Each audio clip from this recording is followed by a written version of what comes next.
Hello and welcome to the Gooner Talk, back again with you guys for another episode of our Let's Talk Arsenal series, and specifically today's phone-in show. Good morning, good afternoon, good evening, wherever you happen to be in the world. Thank you for joining me. I'm hoping this is going to be an interesting hour and a bit longer, hopefully, and a good talk and a chat about Arsenal. And to be honest, an opportunity to try and get again in the minds of those that maybe don't have the same viewpoint as me about Arsenal, and to ask a few questions to try and understand that, and perhaps even have some changes of opinion as well. Hopefully we'll be joined by some of our guests throughout the next hour and a half or so. And of course, we'll be taking some questions and some comments from the chat box as well. The chief reason behind this, of course, as always, is to get some new faces onto the channel as well. And good afternoon, good morning, good evening, wherever you happen to be in the world, to people joining us in the chat box. Welcome to Steve, to Nikolai. I hope you're doing good, guys. Alex, good afternoon, good morning to you. Maniac, good morning. Bobby, CD, thank you so much for joining us. Alex, Shaheen, I can see you in the lounge as well. Thank you for joining us, guys. Anthony, and everybody tuning in elsewhere as well. So without further ado, let's bring on our first caller of the day. Let's introduce him and hope that I get a pronunciation correct, which is always my biggest fall down. Namdi, how are you doing, mate? Are you good? Oh, you're on mute. Just take yourself off mute quickly and I'll be able to hear what you're saying. It's on the screen. Little mute button on the yeah. There you go. Yeah, you got it. How was that? Was that good? Yeah, you got it right. Good stuff. Good stuff. How are you? All right, mate? I'm very good. It's kind of like refreshing, and this is like a first for me. So I'm grateful you gave me the opportunity to be on your show. No, of course. Anyone that wants to come forward and have a chat, I'm always very, very welcome to have a discussion. So, yeah, kind of tell me where your head's at, mate, because, I think that just kind of kick things off. What is it you're questioning? What is it that you're concerned about? Where's your head at with Arsenal after what looks to be a fifth place finish? Well, first things first, I'm disappointed with the fifth place position. If you asked me at the beginning, after the first three games, especially what happened at Man City, that 5-0 drubbing, if you told me then we would be in fifth place, I would laugh you off. I actually did not watch an Arsenal match again from that point till almost November, December, because it felt like it was that bad watching. It was that bad watching Arsenal. And then it was. But that's my little one. That's fine. Don't worry about it. Yeah. But they kind of started picking up, and I started having the hope. And then we got to that point where it started looking like we're going to be in the top four. But I then had this realist opinion, because if you plot our season in a graph, you don't have a straight line. You just have things that look this way. It's like up, down, topsy-turvy, it wasn't straight. So I said, let me just be okay with the fifth. All right. Where I am right now with Arsenal is I'm neither here nor there. Yeah. Kinda. I'm not strong, because Arsenal has this way of disappointing you when you think they've turned the corner. And so when you asked this morning if we were going to have a good transfer window, I voted no. Because I felt again that when it comes to transfers, I will have my hopes up, and then they bring it. I don't want to have, where I am right now is more like, I don't want to have this hope. I just want to be there plain sailing. Arteta has signed. Right? You don't crucify someone for attaining something. You kind of like said, fifth place was, I think, what we were supposed to achieve. Okay.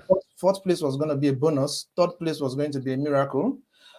So we have achieved that, and I'm fine with it. I just would hold out till I see what happens in the transfer window. That is where I am right now. So you wouldn't have offered the contract at this point in time, basically? No, I with you, I agree. I would have waited. But I have a feeling that they did that for a reason. I don't know, but I'm thinking they did not want to destabilize the dressing room or something. There were some players who would have wanted Arteta to have committed for them to commit. So fine, he's got us 5 plays. That's not for me. But I'm looking at this window. This window will make me decide a lot of things going forward. Yeah, this window. I think this window obviously is huge for a lot of fans, and to kind of find out what happens next season. If we fail this window, it leads a lot of people that I say would have been supportive of Arteta at the end of this season. It probably does them a little bit dirty in kind of a brash way of putting it, because the expectation is off the back of last summer's work and what we did during the 2021 transfer window, that would get built upon to kind of push us in the direction that we need to go. So if that doesn't happen, then absolutely, worthy criticism will certainly come the way of Arteta. What I'm trying to get round is kind of from you listen to the show and you watch the show. Is there anything specifically that I've been talking about that has kind of led you to, when you reached out about coming on, that you've kind of really thought, no, I don't really agree with what you've said? Is there anything specifically? Not really. In fact, I would say I am subscribed to AFTV, Gooner, yours, and if I actually want a very fair, balanced approach to Arsenal, I tune to you. I appreciate that, mate. Yeah, I tune to you honestly, and that's not because I'm on your show, but that's people are going to think that I've got you on purpose. You're gonna... No. I tune to you because it's fair. I remember, let's take the January transfer window. I always remember you saying, in as much as we were taking away Deadwood and stuff, I always remember you say things like, at the end, if it doesn't work out, there has to be some criticisms. I always remember you say things like that. And no, I don't really have any angst or stuff. I just wish you continued the way you're doing it, but you could be a little bit harsher with your criticisms. You tend to want to, I understand you are out there and everybody listens to you. Everybody wants to get your opinion. So you would actually not want to rub off wrongly on some people. But I like your approach. It's very balanced. I appreciate that, mate. I'll ask you one more question before we get our next caller onto the show. Okay. In regards to how confident you are in Arteta for next season and for the window, you said you voted no on the poll we did this morning about how confident you were that we would get our targets. Yeah. How confident are you in what that then means for next season? Because if you don't think we're going to get our main targets, I assume that your vision of that is that we'll probably get our plan B or plan C type choices. How do you think that leaves us going into next season with what we expect to be Europa League football? It worries me a bit. It worries me. I'm not that certain. I still want to hinge it on that transfer window. If we get in Gabriel Jesus, we get in someone in the midfield, we kind of reinstate Saliba in because he has to be in. I'm surprised we let Callum Chambers go, let Pablo Mari go, which you alluded to, I think, in your yesterday or so, you alluded to that. For Arteta, sorry, but when the team plays well, it's like, wow, there's this magic. Chelsea, Manchester United at the Emirates. You're like, oh. And then when we do badly, it's so attritional. You're like, it's so bad. Look at Newcastle. I stopped that match at this 70-something minutes. It was just bad. That's when I stopped. I just went off because I had to actually take dinner, because if I continue, I will not eat. That's how bad. But he's the man now. He's the person in charge. I just owe him my support. I wish he would do well. I pray he does well, because it's for us. So my confidence level out of 10, I'll keep it at a respectable 5.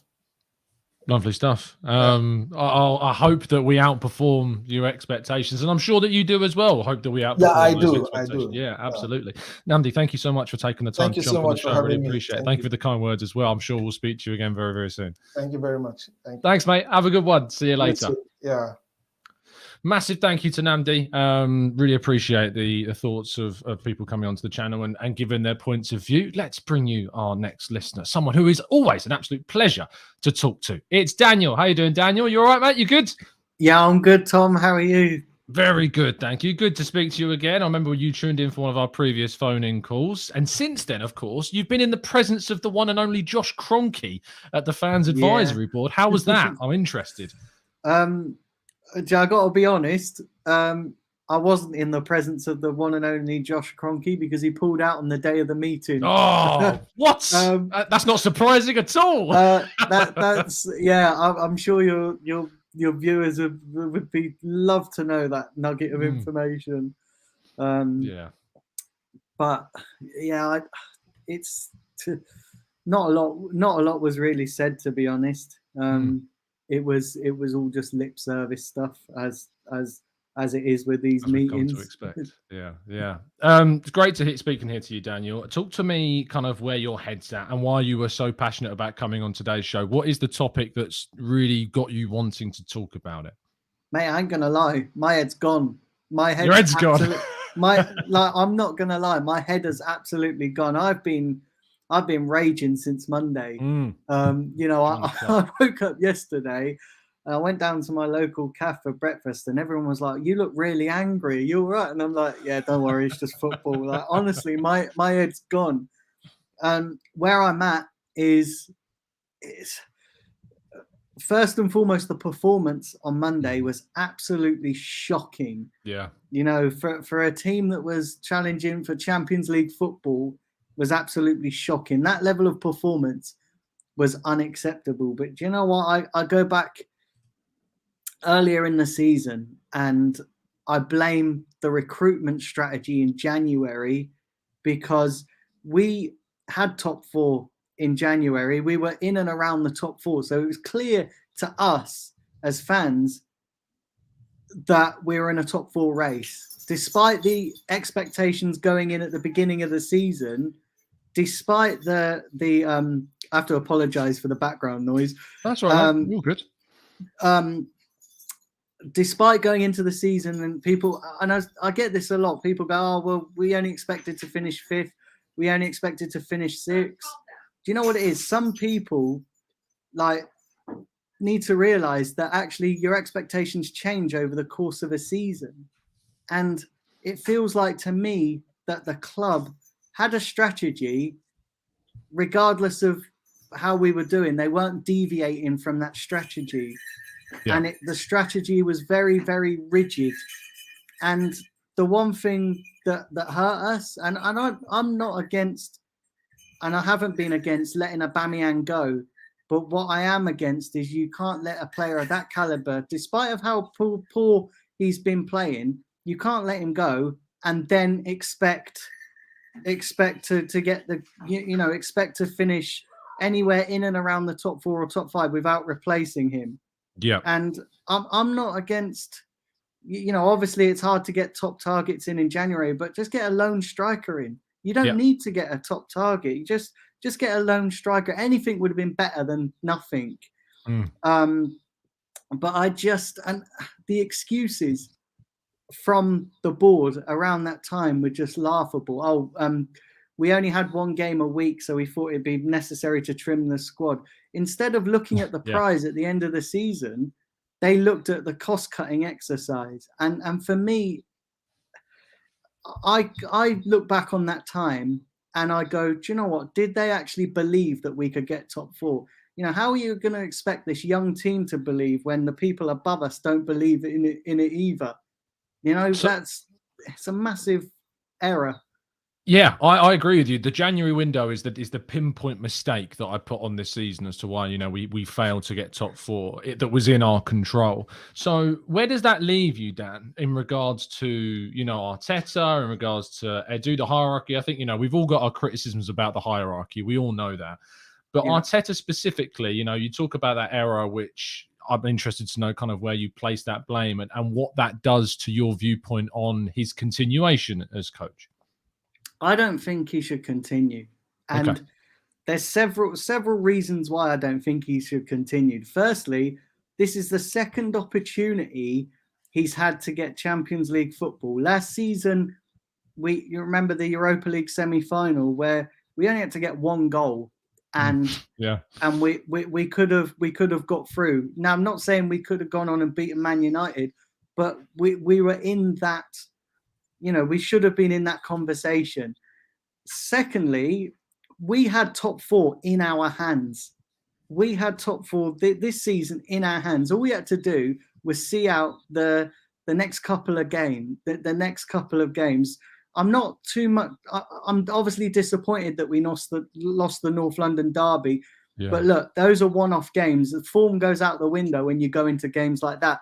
But Newcastle and Everton, we should have obviously we've not played Everton yet, but obviously it's pointless now, really, isn't it? But Newcastle, we could have just seen that game out, and then we would have had top four.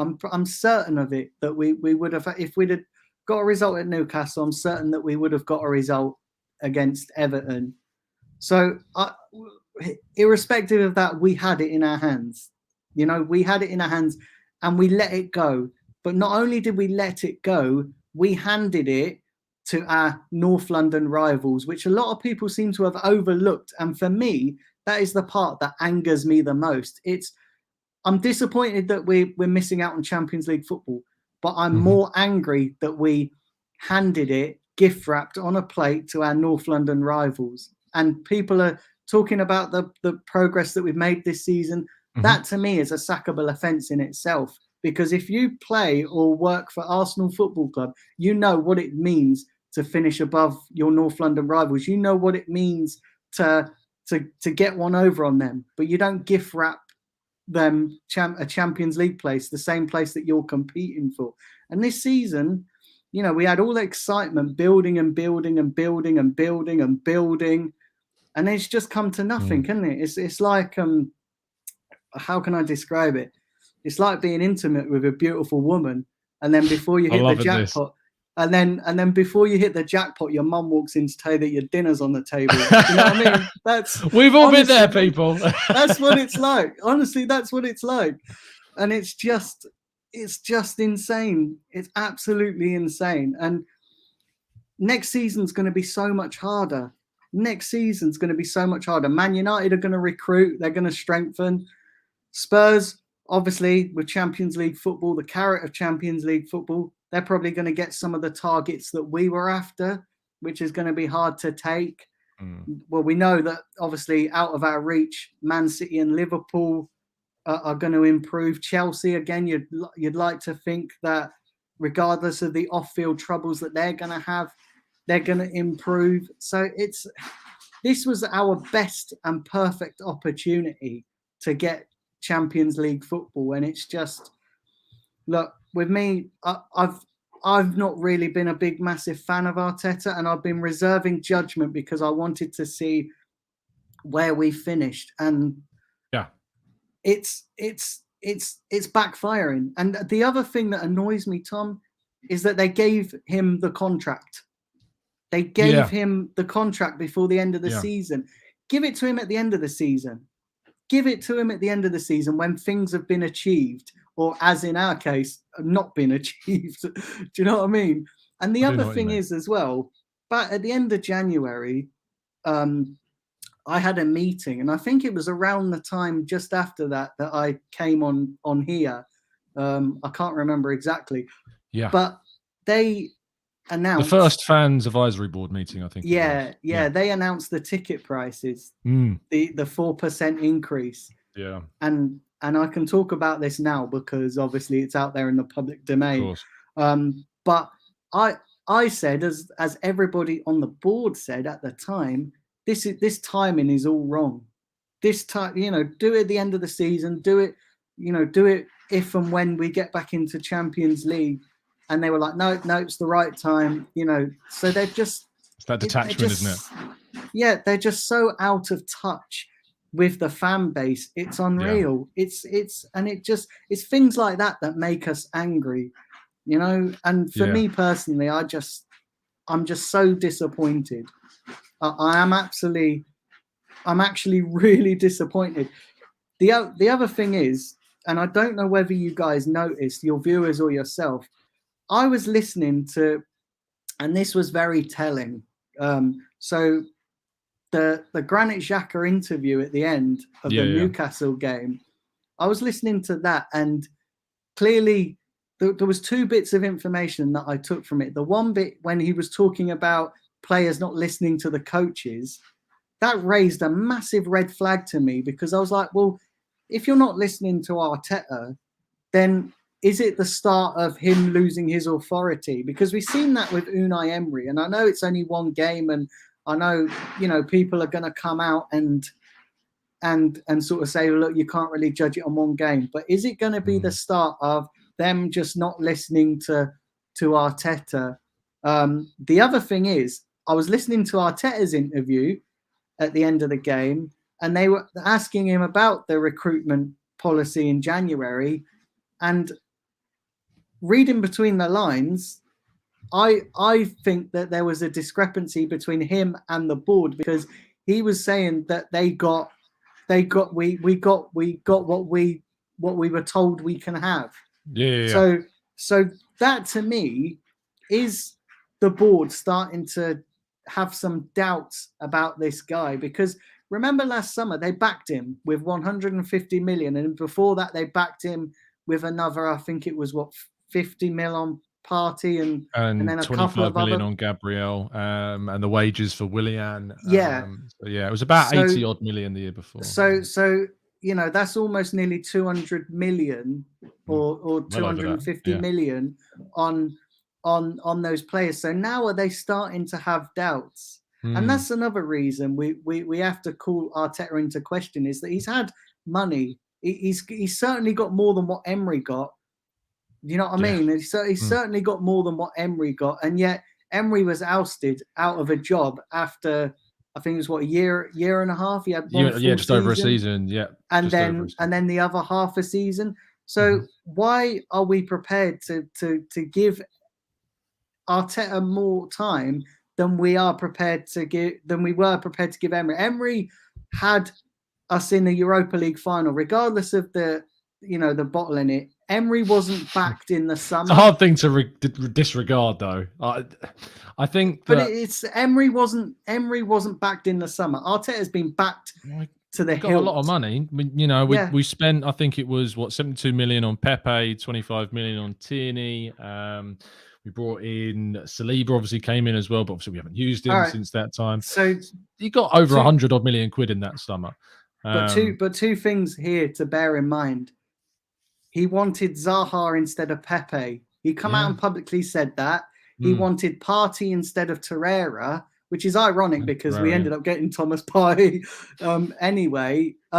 So he was backed, but not really backed with the players he wants. I feel like with Arteta, he was backed with the players he wanted.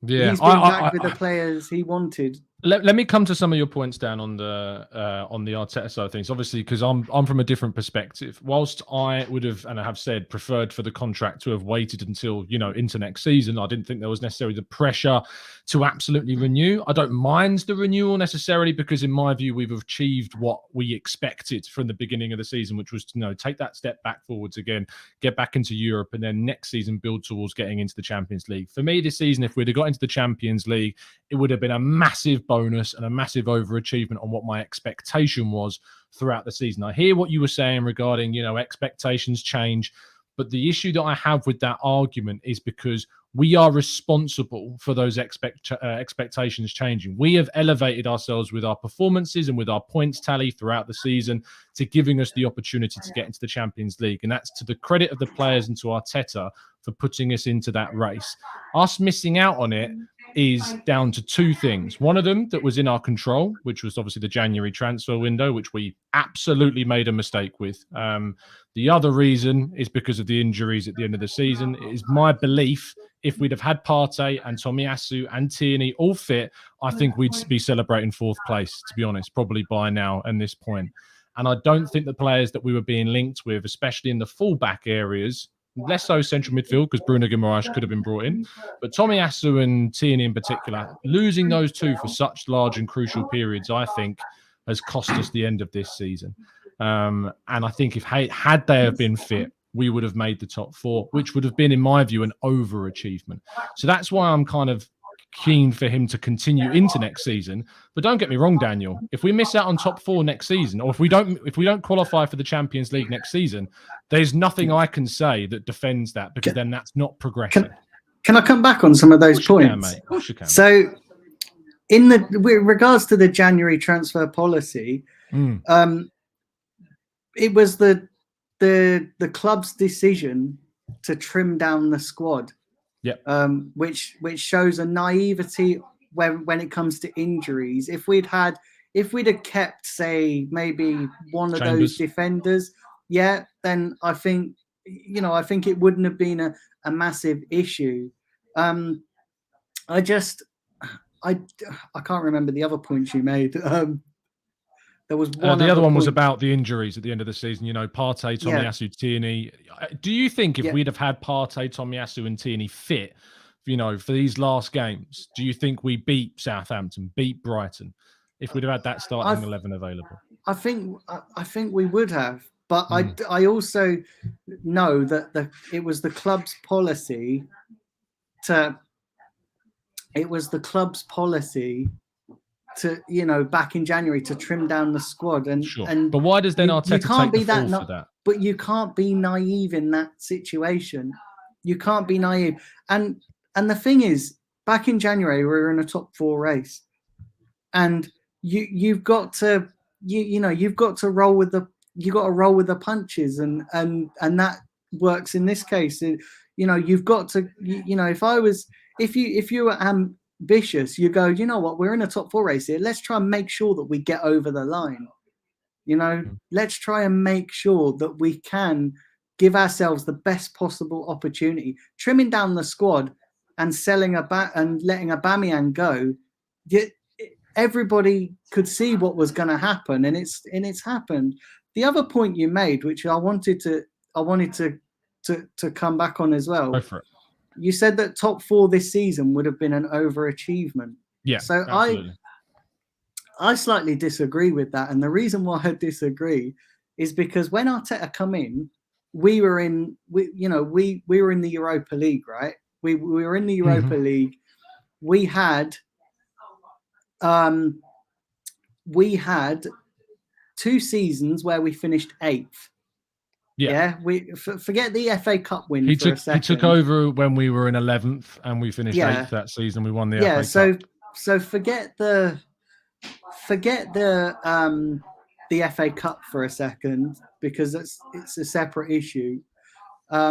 We then finished 8th this season, last season, where we could have got to the Europa League final, which actually, when it became clear that we were finishing 8th, we threw all our eggs into the Europa League basket, and it massively backfired for whatever reason. I actually blame Arteta for the semi-final. The first leg. So this season, we finished. It looks like we're going to finish 5th, barring a Norwich masterclass and Arsenal masterclass. But it looks like we're going to finish 5th. So finishing 5th, is that really progress? Because I'm not seeing it as progress, and the reason why I'm not seeing it as progress, because we're just back to where we started when we hired Arteta. Yes, are we though? Are we, Dan? Yeah. Let me come back to you on that quick, because otherwise, I'll interject later on, and you would have made a different point. The reason why I think it's different now from, say, when we were under Emery is because if you look at the 5th place that we have most likely this season compared to the 5th place under Emery, the wage bill is less, the age of the squad is less, the improvement of the players is going upwards. Our traction is going upwards rather than backwards. We're seeing players linked to the club in this, upcoming summer window that should take us again forwards. Fingers crossed that we get those deals done. We've brought in players, who I feel have improved the squad and pushed us in this right direction. We've got a situation where we're beating teams, big teams away from home, like Chelsea, Manchester United last season. We're getting closer to beating teams like Liverpool and Manchester City at home, as we showed this season as well. We weren't doing those things when we last finished 5th. And so that's why I think this 5th place shows the progression compared to, say, the 5th place that we finished under Emery. Last couple of minutes, what would you say to that? But if you looked at, I agree with you. I agree with you to a point. But if you looked at the context of our season, we had 4th place in our hands. We had a 4-point lead over Spurs. It was ours to give away, and we've given it away. So in the context of that, it's a failure, and we're just back to where we started. But you did say that if Partey, Tomiyasu, and Tierney were fit, we would have finished fourth. So when we talk about context, I would then apply that context in response and say, had they been fit, we would have finished fourth. Yeah, had they been fit, we would have finished fourth. But the fact that they weren't fit is we can't really take that into consideration, because if this is what I'm struggling with. Yeah, because if Arsenal had brought in recruitments in January, we could have, even if it was loan signings, those injuries wouldn't have mattered. Do you know what I mean? I do disagree. But we always said, though, didn't we, Tom? Back in January, you see it on social media, you see it everywhere. Arsenal fans say our first 11 is brilliant, but when you break into that, or when you disjoint that first 11, that's when it becomes an issue, and that's why there was such an emphasis on we need a bit of reinforcements, because we know our record with injuries isn't great. We could sit here and have a whole different conversation on why we're one of the clubs with the most injuries throughout any given season. But that's why you bring in reinforcements. You know what I mean? That's why you bring in reinforcements, because we've known all along that our first 11 is brilliant.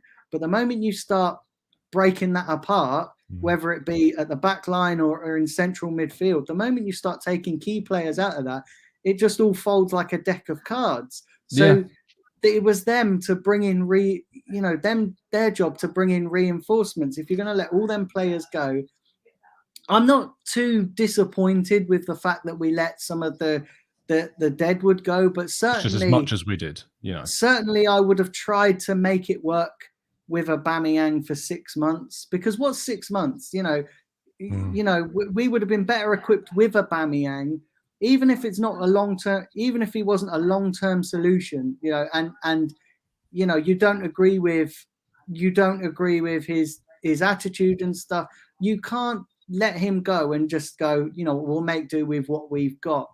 Because I do feel in some of those games, like the Brighton, Palace, and maybe Southampton, certainly maybe Brighton and Southampton, we could have maybe got a draw or even a win out of those games had we had someone like an Aubameyang that would have got the goal. Now, I know he wasn't scoring, but you kind of make that work, don't you? It's a manager's job to make that work, and it kind of begs the question: if we got Champions League, and I was thinking about this, if we got Champions League, inevitably that's going to come with better players coming to our club, and better players come with bigger egos. And I have a question mark over whether Arteta can deal with those bigger egos, because at the moment it's not looking like that he can deal with those bigger egos. He can deal with the young players because they haven't got the bigger egos. But these what does bigger ego mean? What does that mean? Well, obviously these players, like Aubameyang's got a massive ego because he's a decent player. Certain players are decent, but they have massive egos. I question whether he can deal with those egos. Does Granit Xhaka have a big ego? Not necessarily. Oh, I disagree. I think he's got a huge ego. I don't think he's got I don't think he's a troublesome player. Oh, so do you mean big ego means troublesome? Do you think? Yeah, in good players all have a little bit of, well, I should be playing every week, I should be doing this. And yes, there's an element of the boss is in charge, you've got to respect my decision. But I feel like with Aubameyang, and I don't look, I think when you get that far down the line, I think it was the right decision to let him go. But I just question if he knew that we weren't going to get a replacement, there should be a part of you that goes, do you know what? It's not an ideal situation, but for 6 months, let's try and make it work. Yeah. Because an Arsenal team with Aubameyang in it is better than an Arsenal team without Aubameyang in it. If you're going for that top four, if if you got rid of him and you were going, okay, there's a possibility we could get a replacement in.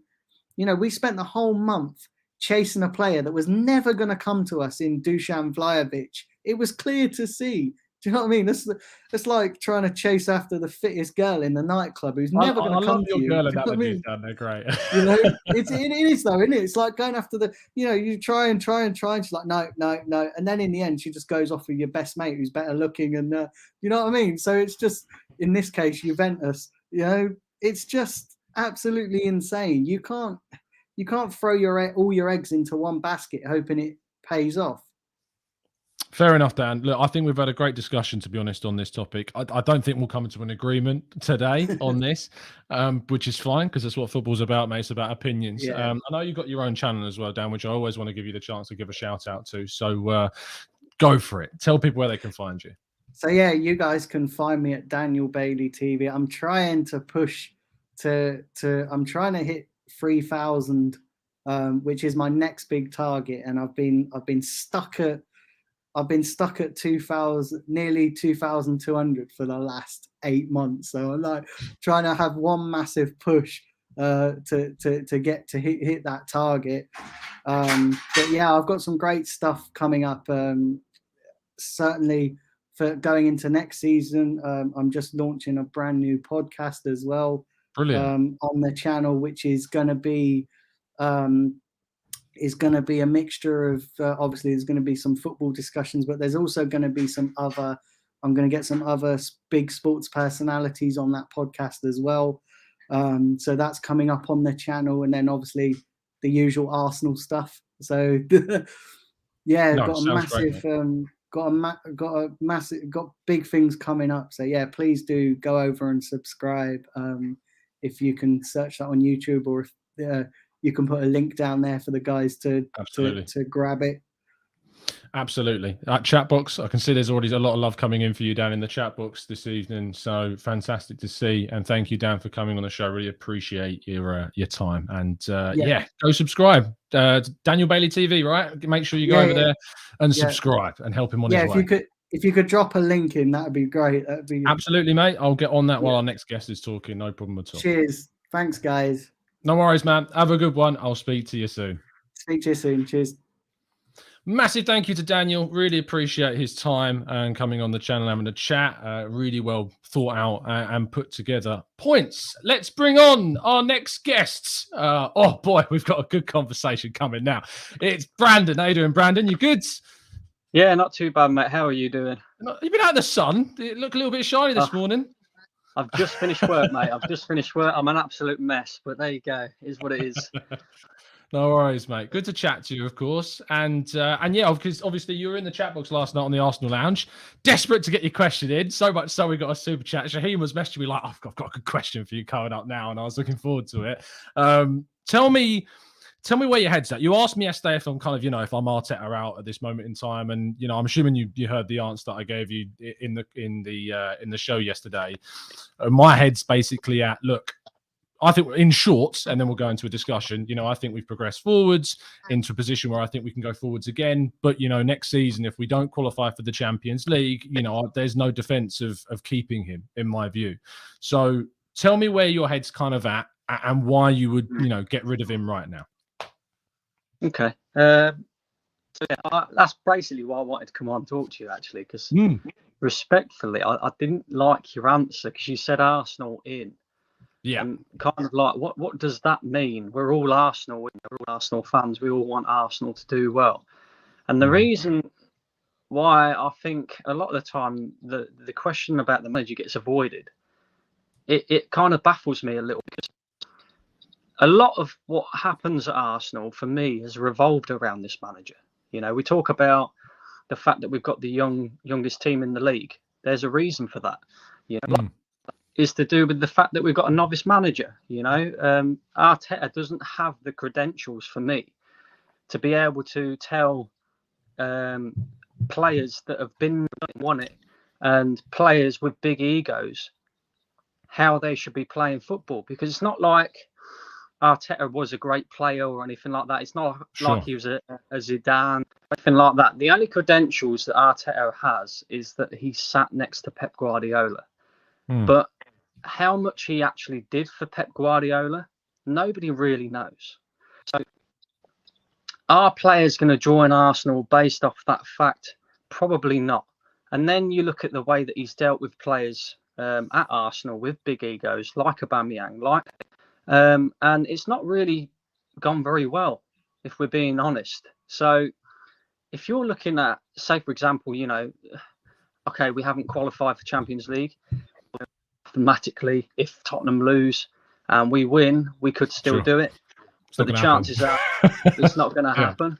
So, I look at it like this. To qualify for Champions League, we'd need to make that next level step in terms of the quality of player that we get in. Arteta's already shown that he can't that type of player and that type of ego without falling out with them. So what is going to make a player want to join Arsenal under this Arteta regime? Number two, we talk about progress. He's had nearly 3 years in the job. He spent £250 million. The majority of that money has gone on the defence. You think of the likes of Tomiyasu, Ben White, even Rob Holding, new deal. You talk about Pablo Mari, who's gone out on loan. You've got Gabriel that Mikel Arteta brought in as well. So the majority of the money, Ramsdale, yeah. So the majority of the money that he's spent has gone on the defence. Yet conceded more goals this season than what we did last season. We've lost the same amount of games that we did to what we did last season. I know it's a young side with this, and you're going to get inconsistencies from them. But the fact that we're talking about improvements and the money that he's spent hasn't really improved the team. If I'm Stan Kroenke, I'm sitting there and thinking, he's not. It's a tough one to explain, really, because a lot of players, like the likes of Ramsdale, Tomiyasu, and and stuff like that, and the fact that they're young and they can eventually become better, is, I suppose, what we're looking at as fans. But for me, if I'm Stan Kroenke, I'm sitting there and thinking, well, what has he actually done with the money that we have given him so far, and has he actually improved the position of Arsenal in terms of the stats, the stats that matter in black and white? And the answer to that is no. So why would I then give him further 150 million, 200 million to go and spend in the summer to potentially not improve the squad again? So that doesn't line up for me either. And then in terms of his managerial his tactics as well. I mean, he was the reason we lost that game against Tottenham. Not just because of the way that he's set up, but also because of leadership on the sideline. Now, what I mean by that is, so for me, I think he should have set that game up with a 5 at the back. I think he should have matched Antonio Conte up. Fans thought the same as well. We didn't need to win that game. We just needed a draw. So why not invite the pressure, frustrate Tottenham, and then try and hit them on the counter and see where we're at later on in the game. Instead, we decided to open up and played straight into their hands for me. And then secondly, like the Rob Holding situation, he's an experienced defender for Arsenal and he should know better. And he's played in plenty of games like that before, where you need a little bit of aggression, but not too much aggression. Sent off. But previous to the first booking that he received, he committed 2 fouls that were arguably bookable offences. Yeah, the one they definitely were. Yeah, exactly. And also the one that he did receive his first booking for. Yeah. All 3 of them fouls happened right in front of Mikel Arteta's technical technical area, should I say. Not once did I see him shouting at Rob Holding saying, calm down, chill out, man. You're going to get yourself sent off. So for me, it's like there's a bit of a lack of leadership there and a lack of know-how from him. But then also you have to question as well. He's given Martin Odegaard the captain's armband. For me, he's not a captain. He's not a leader. Not on the pitch. It's all right having a player that leads by example. We had that with Aubameyang. Aubameyang, used to score all the goals for us by example, by scoring the goals that won us the games. But you've got to have that player that is going to get stuck into other players when they make mistakes. You've got to have that player who reflects what the manager's trying to do as well. And I just don't feel like Martin Odegaard does that. I think if Odegaard plays well, Arsenal play well. But if Odegaard's poor, Arsenal are very poor. So I also look at that as well and think, well, how can a system rely on one player playing well, or it all falls apart? It doesn't add up to me. And for me, 3 years in the job, like I say, £250 million spent. I think it's cause. I think he's taken Arsenal as far as he possibly can, and I think we need to move on and get a better manager. In my opinion, he's built a good foundation, but we need better. Fair enough. Let me come back on some of the points then, and we can get into kind of a discussion about let's start with the defensive side of things. Do you know how many clean sheets we have this season? I don't, but I know it's more than last season. We have 12. So we have 12 clean sheets this season. Do you know the last season we managed to keep 12 clean sheets? It was 16-17. And if we get one against Everton, it'll be the most clean sheets we've kept in the Premier League season since 14-15. So when we talk about kind of, improving the defense and the fact we've conceded more goals this season, and you did, in your monologue there, you mentioned, we've got this young team and all of that, and maybe that's one of the reasons as to why. But to be honest, I think the clean sheet record reflects better on that defensive record, and that when we do concede, because as you say, we've got this young team, when they get that goal conceded, their heads go. Ramsdale certainly goes when he concedes. He's really up for it at the point he's got that clean sheet. When he concedes, his head goes. It's something of his game that he needs to improve. But I would disagree with you about Arteta not improving us defensively, because I think if you look at the clean sheet record in the Premier League this season, it's the best we've had since, 16-17. And if we get a clean sheet against Everton, which, I'm not going to bet on happening, but if it does happen, it'll be the most we've kept since 14-15. So in that sense, I would disagree on not improving us defensively, because I think he has, and the signings that we made have, and they're still very young and will get better. The other point on the amount of, did you want to come back on that? I don't want to stop you from coming back on that. Just real quick. We're talking about 16-17, for example. Sure. Wasn't that one of Arsene Wenger's final years, when I was on the decline? And then also 14-15, again, I kind of look at it and think, well, we're not talking about an Arsenal team here that was the pinnacle. Do you know what I mean? We're talking about an Arsenal team in 14-15 that was just about scraping top four in a league that's not as competitive as it is. To me, to compare them to stats or them to seasons to this season, it kind of defeats it a little bit. I mean, we're talking about an Arsenal team that, I don't know, in Wenger's first, say, 10 years of his 20-year tenure, then that would be differently. But I just look at it like, well, okay, we've conceded, we've kept the same amount of clean or more clean sheets last season. But again, that shouldn't be difficult considering we had Hector Bellerin at right back, Kolasinac at left back. We had Mustafi in the team. A lot of my big problem with Arsenal fans, more than anything else, is that they build these players up to be something that they're just not yet. Do you know what I mean? Like Ben White, for me, we paid £50 million for him, and he's just, for me, he's not a good defender. He's not a good defender. Maybe he'll improve in the future, but for me, he's not there yet. But our fan base, in particular, tend to put him on this pedestal before he's even done anything. I even think the same about Ramsdale as well. Ramsdale's brilliant this season, and for me, he's our player of the season, because when you think about the fact that he came into Arsenal, nobody wanted him. No Arsenal wanted Aaron Ramsdale, and for him to come in and perform in the way that he has and save points for the team in the way that he has is credit to him.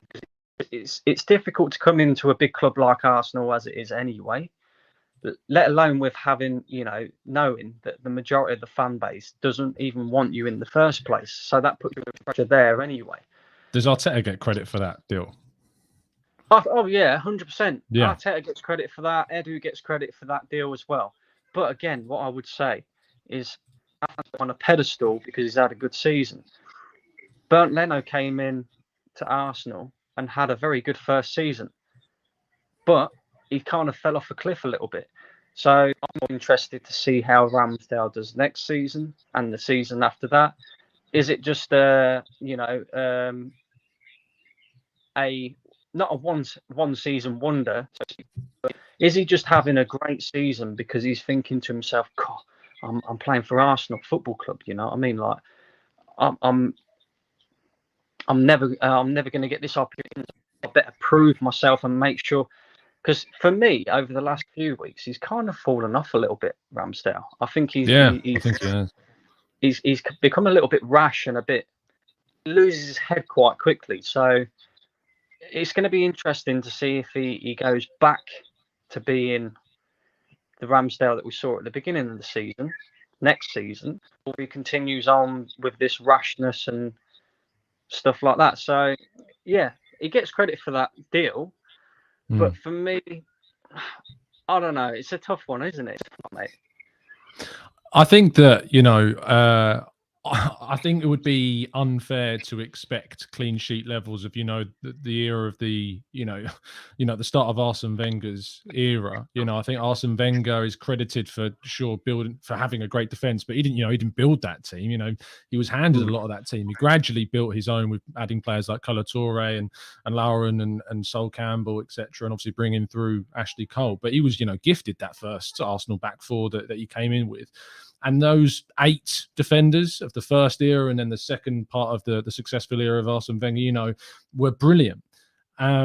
So, sure, I want to see Arsenal get into the levels where they're keeping as many clean sheets as those teams, but I don't think that's necessarily going to happen after one, summer window where Arteta's done now and built that defence that he wants. And also, when you consider the fact that Tierney's missed so many games this season, Tomiyasu's missed so many games this season, that we've had Cedric or Tavares playing at left back at times, and Tavares was basically brought in on a 7 million odd deal to be a backup because we needed a backup in that position, and we'd spent so much money elsewhere that they knew that they weren't going to be able to spend much at left back in that summer. So they've gone on at Tavares, and to be honest, it's not necessarily worked out. I thought he was good in the first half of the season, second half of the season, not so much. And I think that's probably why you're seeing these links to Aaron Hickey, which again gives me, encouragement because they've identified a player's not been good enough, and they look like they're going to go and get someone that's going to replace him. I wanted to tackle the £250 million thing. Do you know how much we've spent since the Cronkies got first involved, roughly, with the club? 2007. So in 2007, when the Cronkies came in, how much do you think we've spent on players since that point? Since that point, since 2000. Just an estimate. It's a lot. There's a clue. It's got to be between 600 and 700 million. It's over $1 billion we've spent on players. Yeah, so we've spent over $1 billion since 2007. How many of that billion that we've spent, and let's take away the 250 that Arteta spent in the last two summers, so we'll go down to 750 million before Arteta took over. What signings of that 750 million would you say they were good signings? They were good signings that we made. Feel free to list them off. I mean, to be fair, there's not that many, but you could pick a few. Mesut Ozil at the time, highly rated, Sure. coming from Real Madrid, just won the World Cup with Germany, I believe, as well. Instrumental in all of that. A great signing.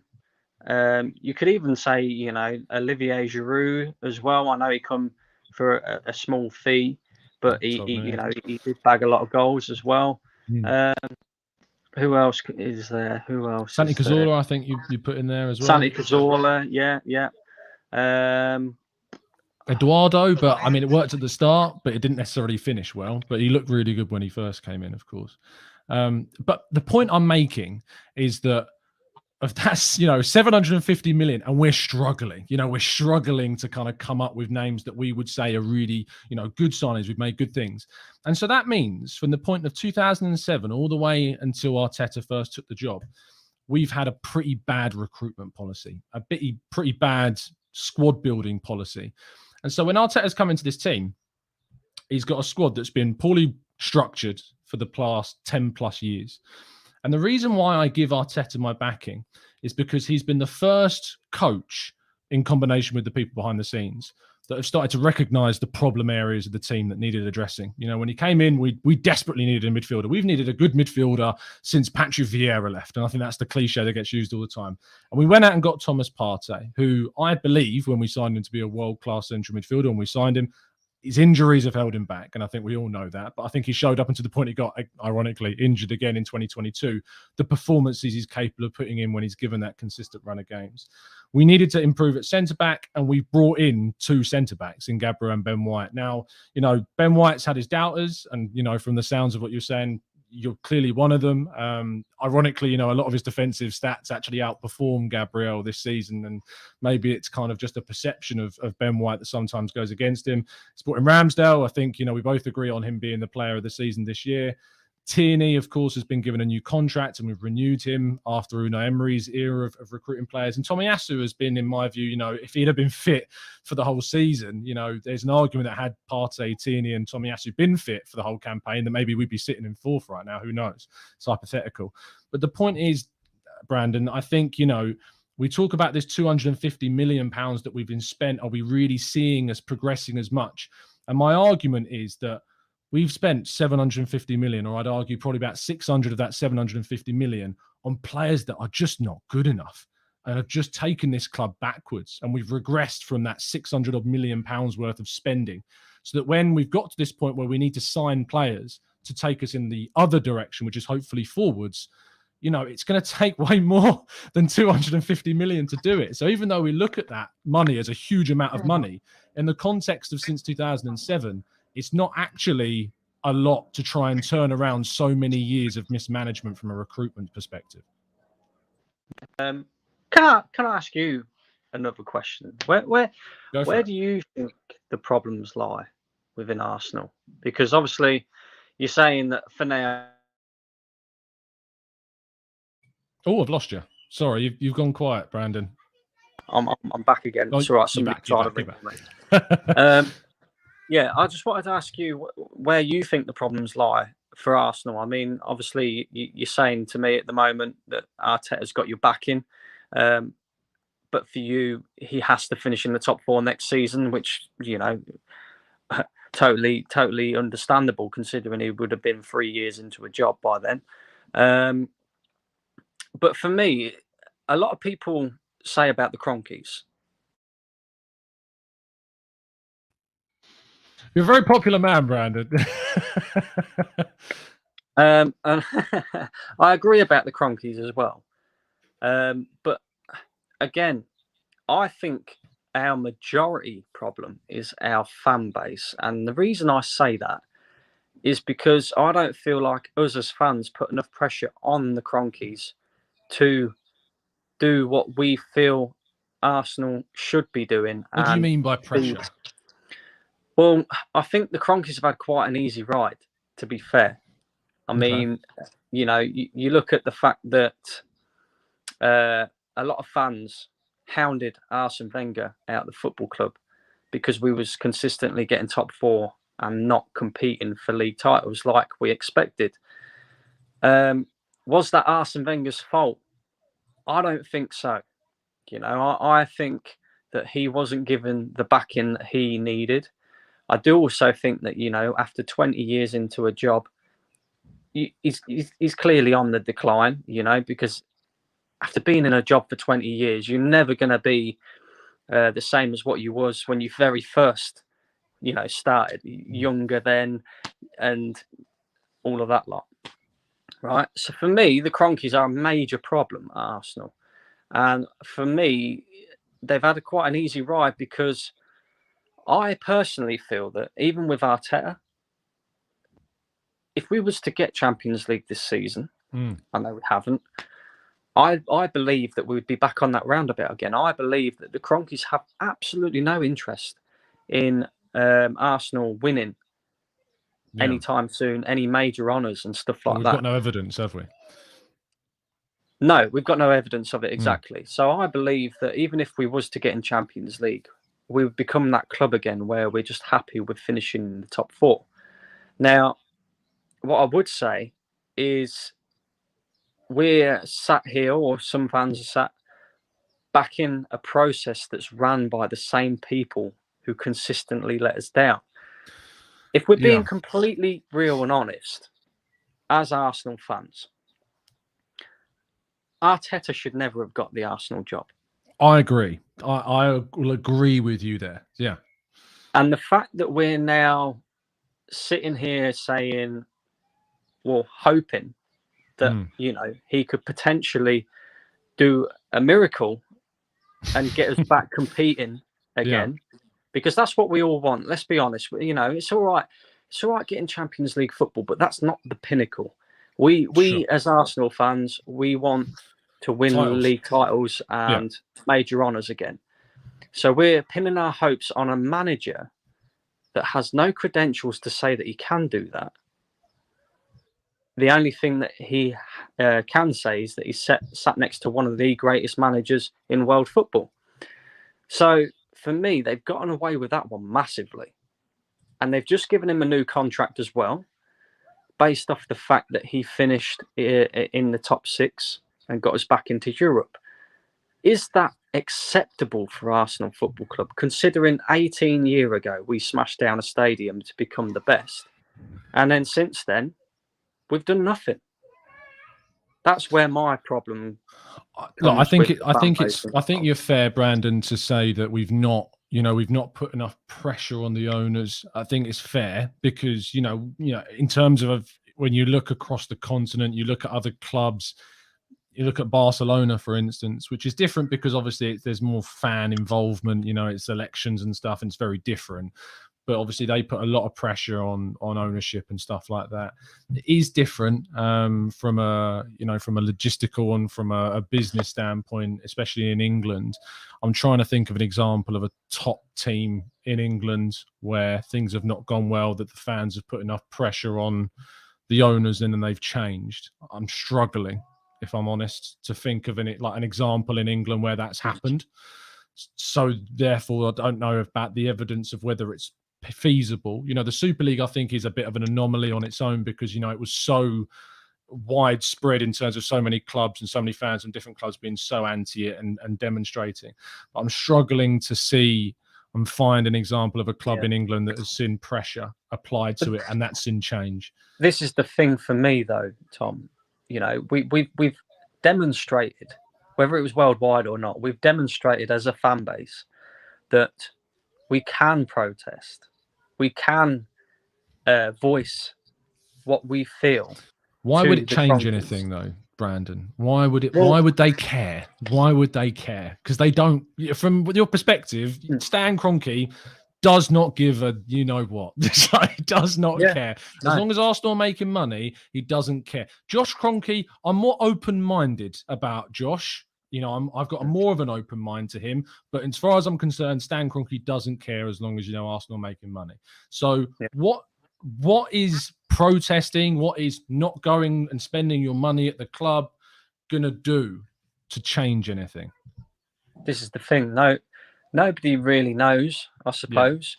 Do you know what I mean? Like a lot of us are sitting here, and based off the history and the evidence, Stan Kroenke doesn't care. You know what I mean? And Josh Kroenke doesn't care either.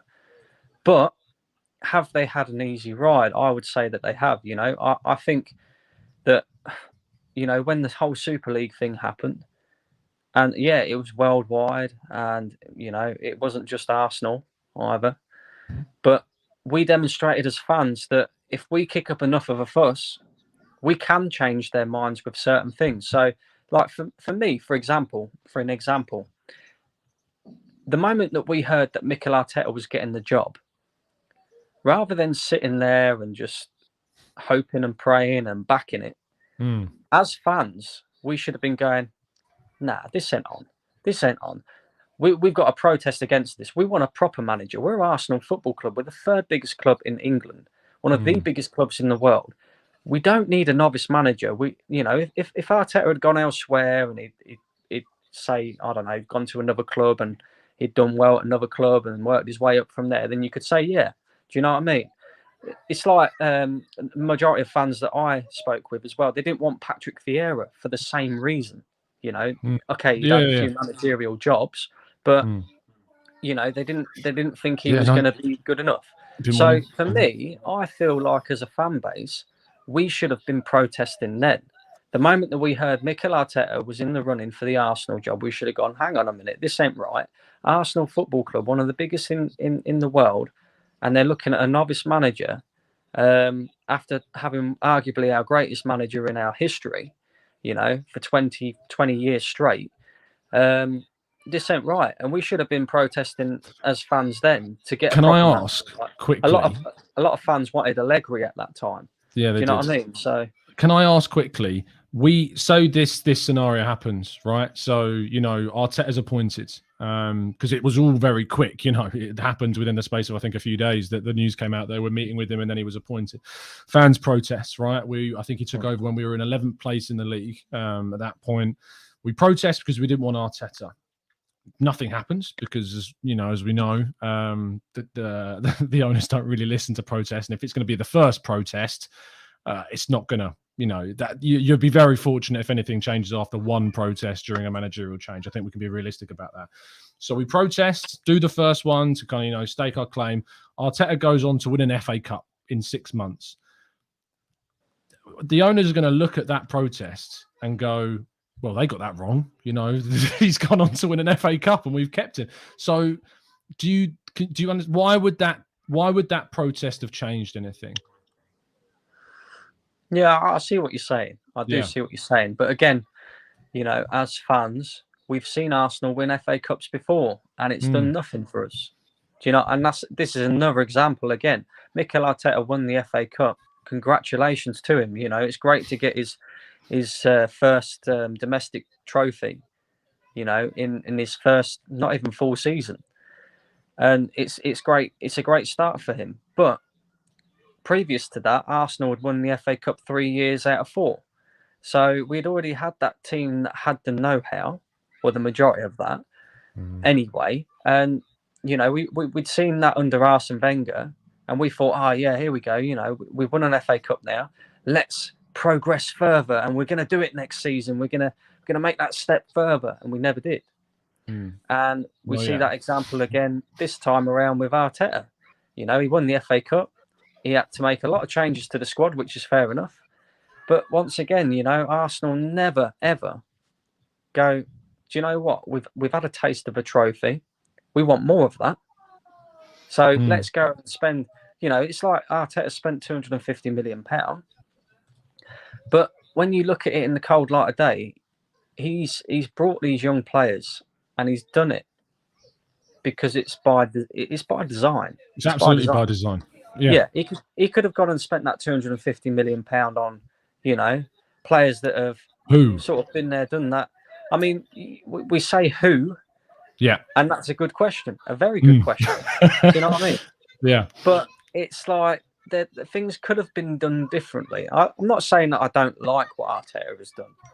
It's not that. It's because I think he's actually built a good foundation for another manager to come in and build on top of that, and get us to progress further. But for me, I just think the football club itself has gotten away with a lot from the fans. Do you know what I mean? The fans, they lap up everything that the football club does for me. You know what I mean? Like any bit of PR. We could go on a 3-game losing streak. Oh, we got the kit coming out this week. That's going to be fun.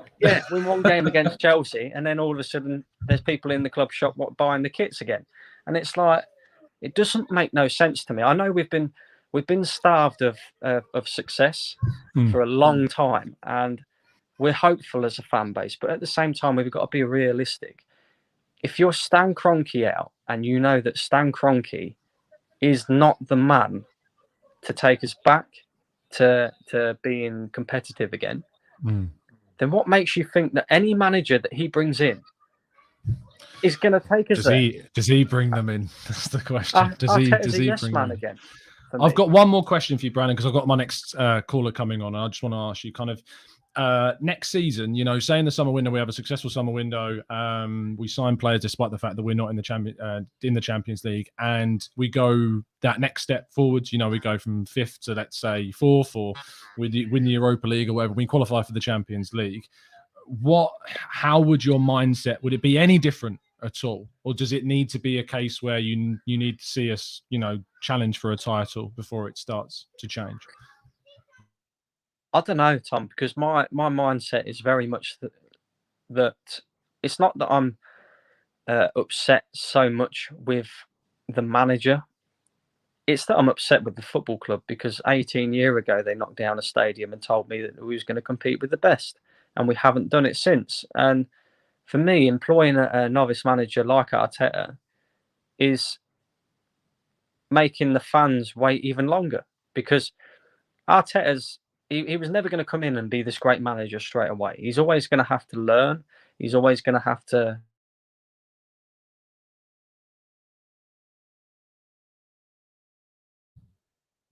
progress in his managerial career as well.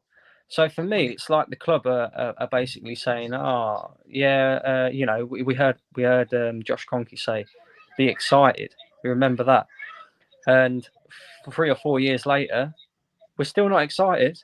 It's a constant game of making the fans wait, making the fans be patient. Very popular he is today, Brandon. Dear. So for me, I've always thought, well, why can't we just compete? You know what I mean? Just get your checkbook out, Stan Kroenke. Go and buy the correct players, so that we can compete. Go and get us a proper manager, and let's be the football club that we should be.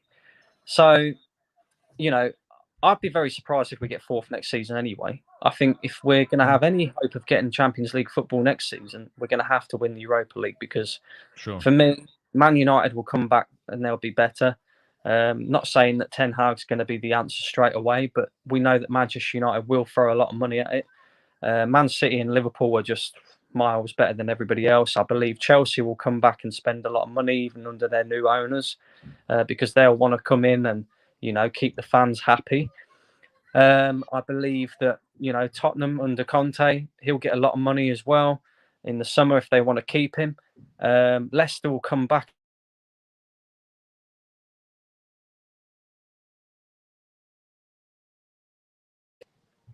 Yeah, there you go. Leicester. Put it on silent, man. Leicester will be back stronger next season, I think, as well. Aston Villa, Steven Gerrard will start to build a bit of something there. You've got Newcastle with their oil money. There's so many teams that are going to start to catch us a little bit, that if we tend to do what Arsenal tend to do and we stand still, or we don't buy the correct players in the summer transfer window, we could end up going back to 8th place again. So for me, it's going to be a massive, massive summer for Arsenal. Massive summer for Arsenal. But I think Arteta shouldn't be here anyway. I think he should have been sacked after Villarreal. But no, I said the same thing. He's here. He's had a new contract. They're trusting in him for a further 3 years.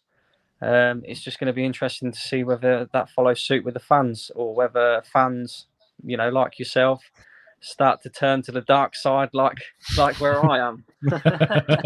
Brandon, thank you for coming on, mate. I appreciate your front to come on the channel, because I obviously know we don't share the same point of view, but I think you've explained your points, very well. So I really appreciate your time, fella. No worries, mate. Thank you for having me on. No problem at all. My pleasure. I'll speak to you soon. Have a good one.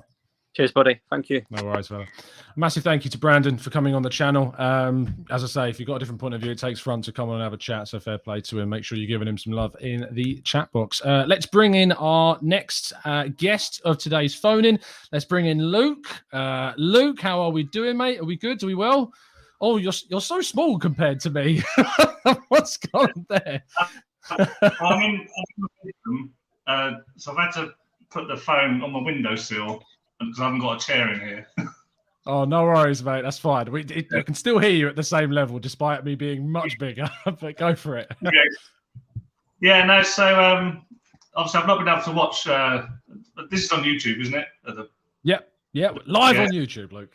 Live on YouTube. Yes, I've not been able to watch what everyone else has been saying so far, but I've caught what the last guy was saying, and I suppose from my point of view, I wasn't really happy with the appointment when he first got the job. So I'm aware that every single bad result, am I looking for reasons because I didn't want him in the first place. But when I look at the reasons why Emery left, well, they got sacked. Emery was only given one season, and I think most people would agree that he had a big job to do following Wenger. He had. So if people are talking about like the process, I hear this trust the process stuff. Well, if Emery was given one season, I know that football wasn't great. He finished fifth. He left. They sacked him. Fair enough. So I thought, okay, good, because we shouldn't, as far as I'm concerned, we shouldn't accept fifth. We should think, fourth is a bare minimum plus the odd trophy here and there, and hopefully winning a title now and then. No, we're Arsenal Football Club. We've never dominated. We've never won, lots of league titles in a row. We always won the odd one here and there. So Arteta comes in. He finishes eighth, and now most likely fifth. And then he gets a new contract. And so what I don't understand from the football club is that reasoning. And I never hear from we never. I know some people say, well, Josh Kroenke does these kind of question and answer things at the AGM and stuff. But for most fans, we don't hear from the Kroenkes. I don't know what their obviously their objectives were top six, because they've obviously just given him the contract before the season ended. And my concern is we've now got Newcastle coming up, and they could be challenging. They could be challenging next season. Yeah. And with them beating us on Monday, a lot of people were saying, weren't they, that they had nothing to play for. They did have something to play for, because by beating us, they've now brought us into their sort of orbit of teams that they're going to be competing with next season. Because now that we're not in the Champions League, we're now not about to potentially get the players we wanted. Sure. So we're now competing with Man United and now Newcastle for those next level of players. So, and that is my concern is with Arteta as well. Look, he's finished eighth twice, and that was when we were playing in Europe. We had no European football this year. Still not finished in the top four. And then I see on Twitter, and I know maybe Twitter's not the best dangerous. Yeah. But people are comparing the sale. Klopp wasn't successful straight away, but I'm pretty sure, correct me if I'm wrong, Klopp in at least his second season, he was back in the top four. Yeah. And then the next year he got them to a Champions League final. They quite quickly were challenging. Mm-hmm. And in that same time, where are we?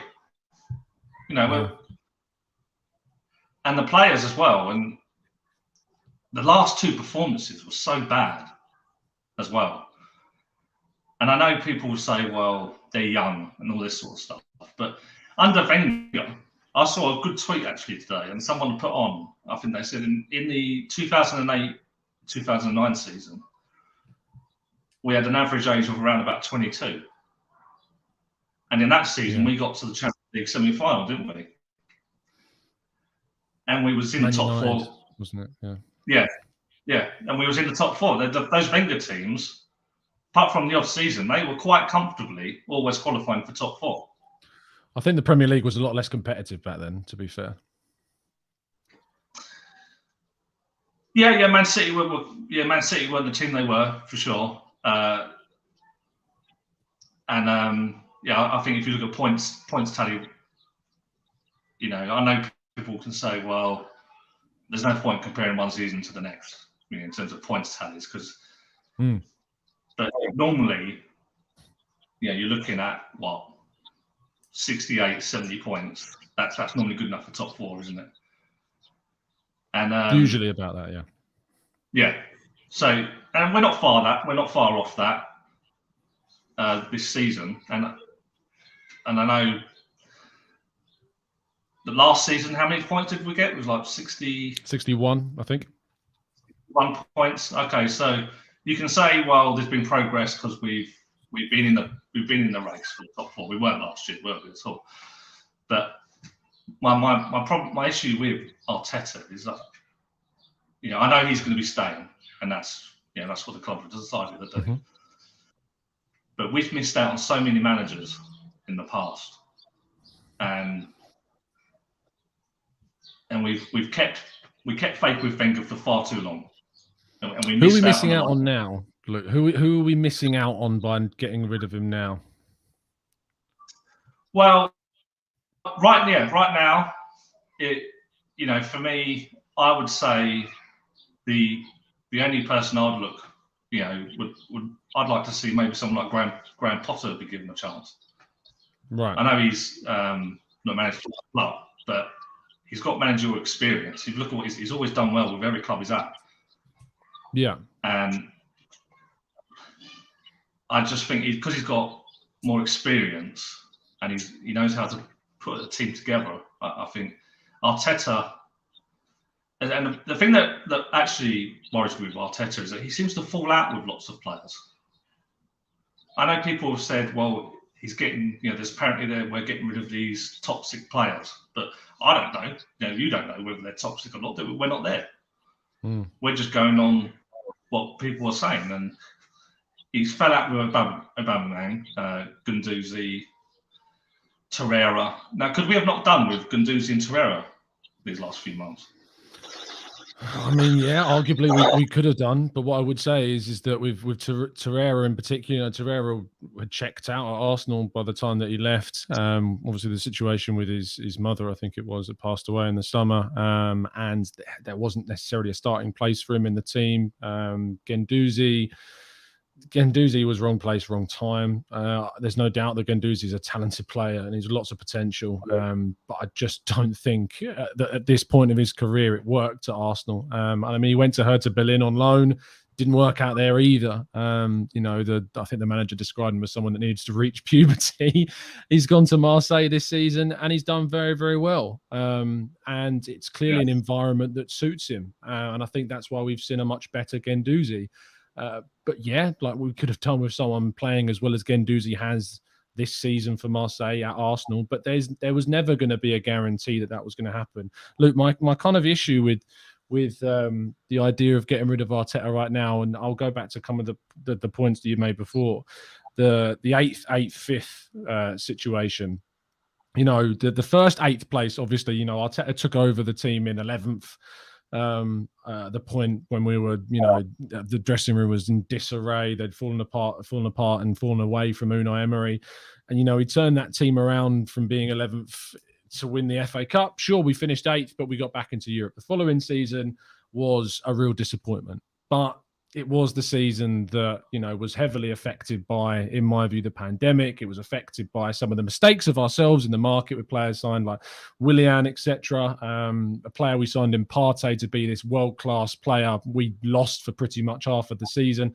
And it was a disappointing campaign. In the second half of the season, things picked up a lot. If you track the progress from kind of Boxing Day of last season through to now, we've only been on the up during that time, and we've only progressed forwards during that time. So I think that it's unfair to say 8th, 5th is not a good enough kind of example of showing progress, because I think what we've tried to do is overhaul the club at such a large extent that things were probably always going to go backwards before they started to go forwards. You're not going to see a new manager come in if you're going to go through this project of trying to overhaul the entire team and see it improve initially. And the example that you may not have heard me use with Brandon was that I asked him, how much do you think we've spent since the Cronkies were first involved with the club? So I'll ask you the same question. In 2007, when Kroenke took over, or not took over, but was first involved with the club, how much since that point do you think we've spent on players in pounds? Give me a rough estimate of what you think it is. They've had some big transfers, haven't they? Yeah. Ozil, Alexis, Aubameyang, Lacazette. Say again? Is 500 million? 500 million? Double that and add some more. We've spent over $1 billion on players since 2007, which is mental. Only Chelsea, Man United, Man City, I think, maybe Liverpool have outspent us during that period of time. Not many teams. Now, if I said to you that obviously the £250 million we've spent since Arteta took the reins, let's discredit that. Let's just leave that on the side a second and say that £750 million-ish had been spent before Arteta took over. How many of that 750 million would you say, and if you can name them, were good signings of that 750 million since 2000? I know it's a tricky question because a lot of years I'm asking you to remember, but good players since 2007, who would you say were good signings? Since 2007, I think Sanchez we was 3.5. I can't disagree with you. Alexis Sanchez definitely won. I'd say at least 3 of his 3.5. I think it was it 3.5 years? Yeah, 3.5 seasons. So I'd say that he kind of towards the end he wasn't so good, but I've said the majority of his time was good. Yeah. So Alexis Sanchez, I'd say he was probably the best. Obviously, we can't. Ozil turned out not to be. I was actually really excited when we signed Ozil. Me too. That wasn't fun. And then, I think Giroud was decent. Yeah, 12 million quid for most of his time. I think he would have done a better job, wouldn't he, for us this season than probably would have done. Yeah. Santi Cazorla, I think, is another one that you probably point out. Yeah. It was a shame he can carry on. So, there's been a lot of. It seems like we've kind of almost signed a lot of squad players. Yeah, in that, it seems like we've signed a lot of players that have not been good enough. Would you agree? Yeah. And even like last summer, we signed.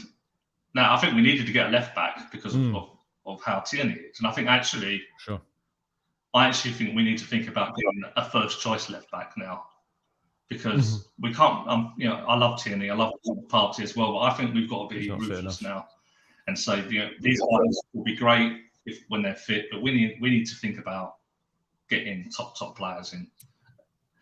Lokonga was brought, and I see. I think what confuses me about some of the signings is, and Turkish says this on AFTV.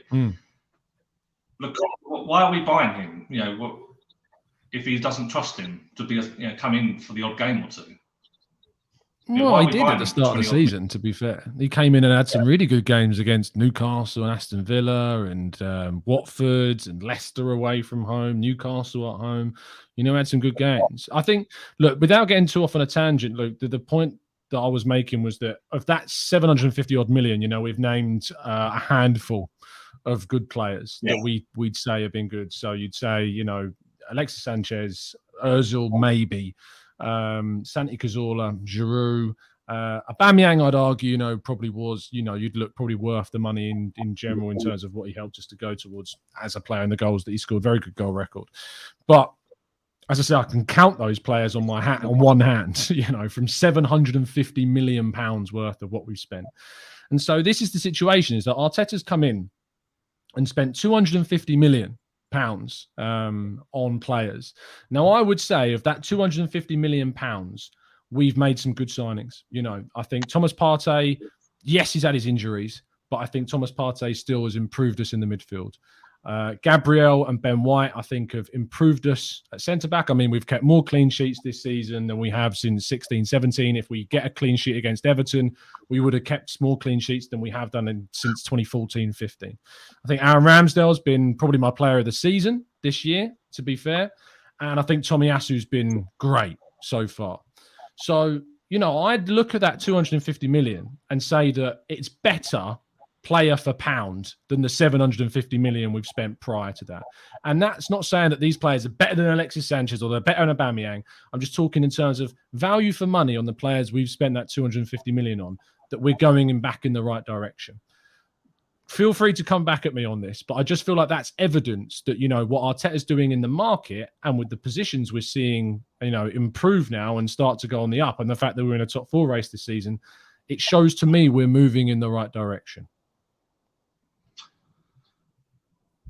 What about though that, I mean, on Monday night, apparently we were linked with, we've been linked with that Guimaraes, is it, for Newcastle? Bruno Guimaraes, yeah. We spent all of January going after Vlahovic, apparently. He was never wanting to come to us. Yeah. We did need it. We needed a centre forward, and I think great, go for him if you can. But we also needed a central midfielder because we know long term that Partey needs someone better than Xhaka.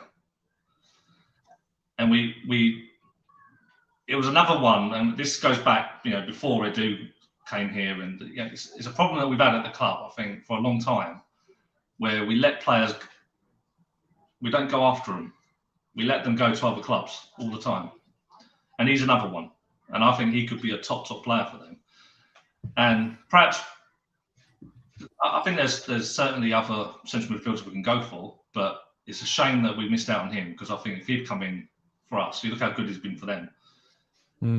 That could have saw us over the line. We needed much in January, and I've heard people say as well that in January that they didn't want to go after, they didn't want to waste money, on players, on perhaps squad players that it wasn't going to work out with. But we really didn't need that much in January, and I think it could have saw us over the line. We're going to miss out on top 4 if we beat Everton and them lot do what we think they're going to do. We're only going to miss out on top 4 by 2 points. Yeah. That's one of those defeats that we've had since January, and we've had, I think 6 defeats. Once the window closed, I'm talking about, I think we've had 6 defeats. And I just think that we had the chance, and in January there was never a better time for us to go after. If we missed out on Vlahovic, fair enough. Go after someone else like Darwin Núñez at Benfica. He wasn't available in January. Benfica said they weren't selling him. We actually did go after him. We inquired with them with Benfica, and they told us to do one, basically. Is there not anyone else we could have got on in loan? I've pointed towards players that I thought we could have got on loan. I mean, I thought there are players like Morata or Origi or Taremi at Porto, or, Burnley got Weghorst. I think he would have scored a few more goals had he come to Arsenal, because we would have, had a bit of more aerial threat. So, I think there are players that we could have signed in January, but I don't think that mistake that we didn't is enough for me to turn around and, disregard everything that's happened before that to say that, no, we should have someone else at the helm because of that error. Because I also think had Partey and Tomiyasu and Tierney been fit for these last 10 games, I think we probably finished 4th. I think we win one extra game in that period of time. So do you know what I mean? Yeah, it's fine margins in sport, isn't it? We know that. And when you don't make it, you're always going to think back to what we could have done differently. If we'd made it, we wouldn't be having this conversation. So yeah, we wouldn't. It's really annoying.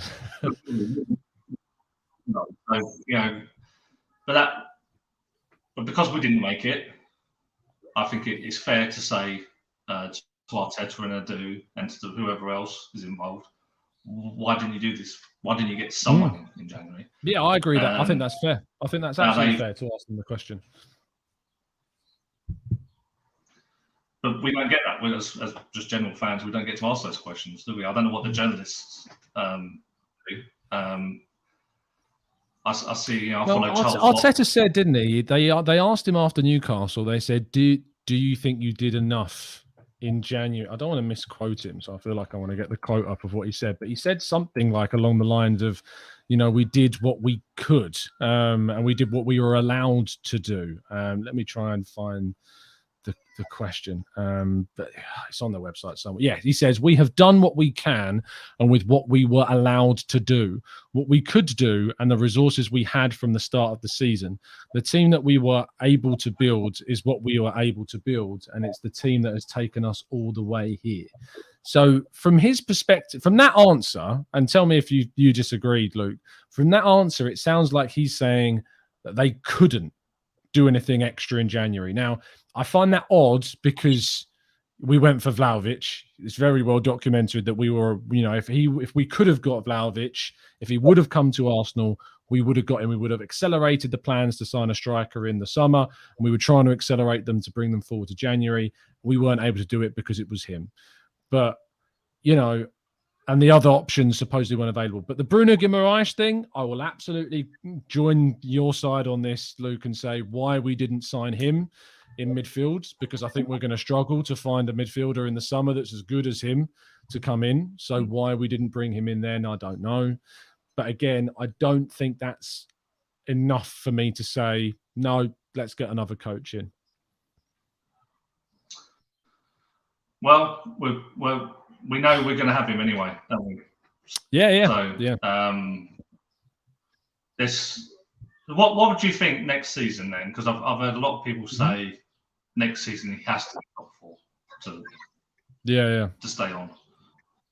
What do you think is top 4? Do you think he has to get top 4, even though we don't know what players are coming in, we don't know what the other teams are doing? I think that if we don't get top 4, he won't get sacked, because I just don't think that's what the club do. I think he should be. If we don't qualify for the Champions League, he should be sacked. We should look to get a different coaching, because then we're not progressing anymore. We're not moving forwards. We're not going that one next step. And as soon as you stop progressing, unless there's significant reason that was out of our control as to why we didn't, and that, because of his decision-making, his decisions of the transfer market, etc., the players that we have, because if we don't get Champions League next season, then there's no argument, there's no defence that I've got that says you should keep him. What I would say, though, Luke, is that say we do qualify for the Champions League next season, either by winning the Europa League or finishing the top 4, would that then, say, convince you to be like, we do have the right guy in charge for the moment? Absolutely. If he gets top 4 next year, or Europa League, or does both, hopefully, then, he absolutely deserves to stay on in that scenario. I only go on because the club have sacked Emery for finishing 5th. That's what I'm saying. That's where my logic comes from. I think this guy stays on and gets a new contract, whereas the other guy wasn't even given 2 seconds. That's what. Now, I think it's fair to have that perspective. I just think that once you apply the context of the differences between those 2 5th places, I think there is a difference between them. The number on the tin is the same, but I think the contents, and the context is different in the sense that at that point when we finished 5th, I think we were going backwards, and I think the start of the following season, highlighted that by the fact that we were 11th. Well, we got a new coach in, whereas the 5th place that we got this season, I think is a signal of us going upward rather than downward. Do you know what I mean? Yeah, the thing that does worry me though as well is, correct me if I'm wrong, but I can't remember too many times when we've conceded and we've not lost. When we concede, no, there's one game we turned around, which was Wolves. Yeah. And it seems like we go behind and we can't come back from that. And if you want to be a big team, as Graham Souness says, you need to have a bit more about you than that. And the way that they, as well with this team, is that they follow up one bad performance by an even worse one. And that is a real concern. And I think as well on Monday, if you remember last year when Man United lost to Villarreal in the Europa League final, and it was a really bad, it was a poor performance, really bad defeat for them. Last night, on Monday night, I don't know. I just think that's going to take a lot to come to come back from that sort of thing. And if we're in a similar situation next season, how are we going to deal with it? Because we didn't deal with it well. We didn't. Look at how we acted on why didn't we? Do you think? I'm curious to know why you think we haven't dealt with those situations very well. I've no idea why they. Because to me, surely when you lose a game, especially when you lose to Tottenham, surely you're absolutely livid. You should. I think you should be. You should be out there, and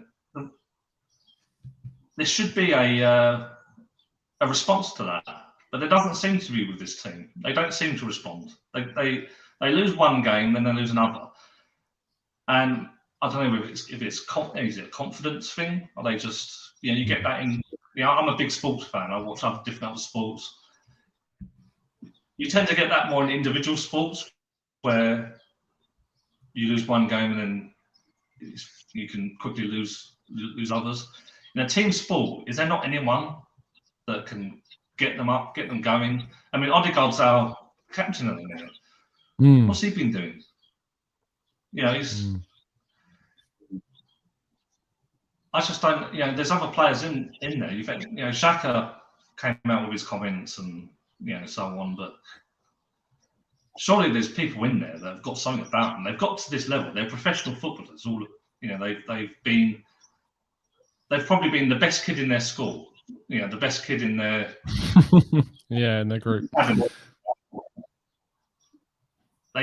Why haven't they? What's wrong with them? Look, it's interesting, isn't it? Because I mean, you look at the Southampton game where we lost 1-0, and then we go and beat Chelsea in the next game. We lose 5-0 to Man City, and we beat Norwich in the next game. We lose to what was it? Was it Everton or Man United? We lost to first. Which way round was it? Was it? Whatever way round it was. Yeah, we lost to Everton, didn't we? Let me find it. Yeah. And then we beat Southampton 3-0. And then we beat West Ham 2-0. We beat Leeds 4-1 and Norwich 5-0 and Wolves 2-1. And then we lost to City. And it's just like I can't get my head around how you're right, have these streaks and why we can't respond quick enough. And maybe the reason is because it's a young team.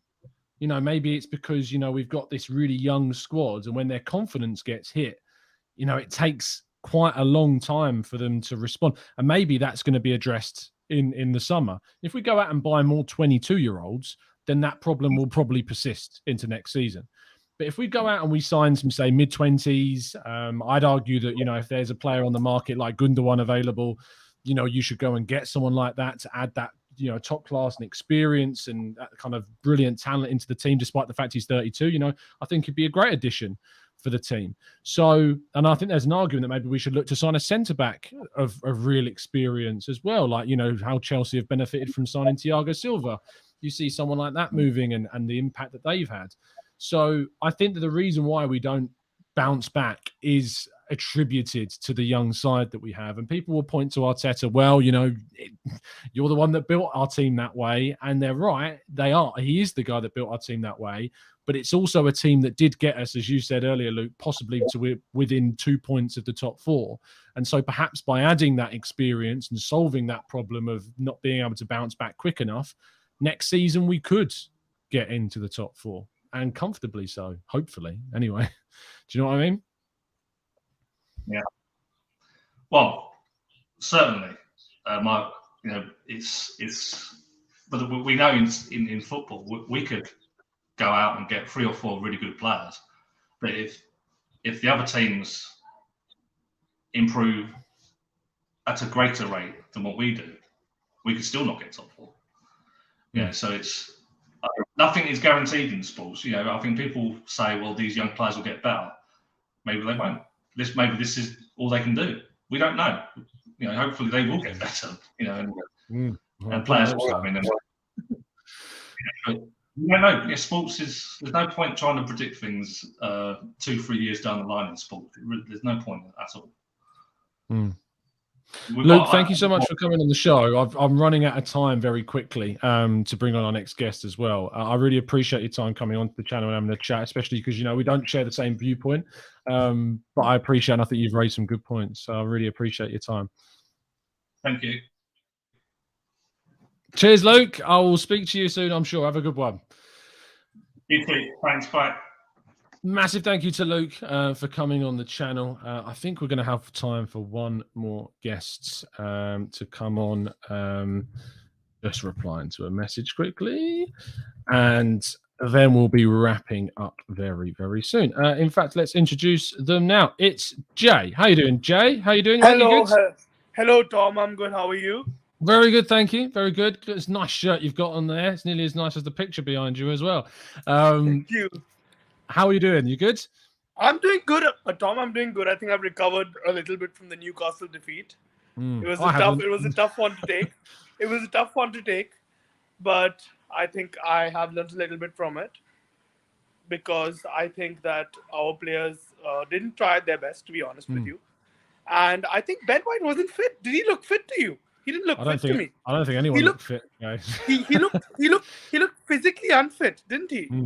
Yes. I think Gabriel looked unfit. I think Tomiyasu looked unfit. I think, Xhaka looked unfit. A lot of them did.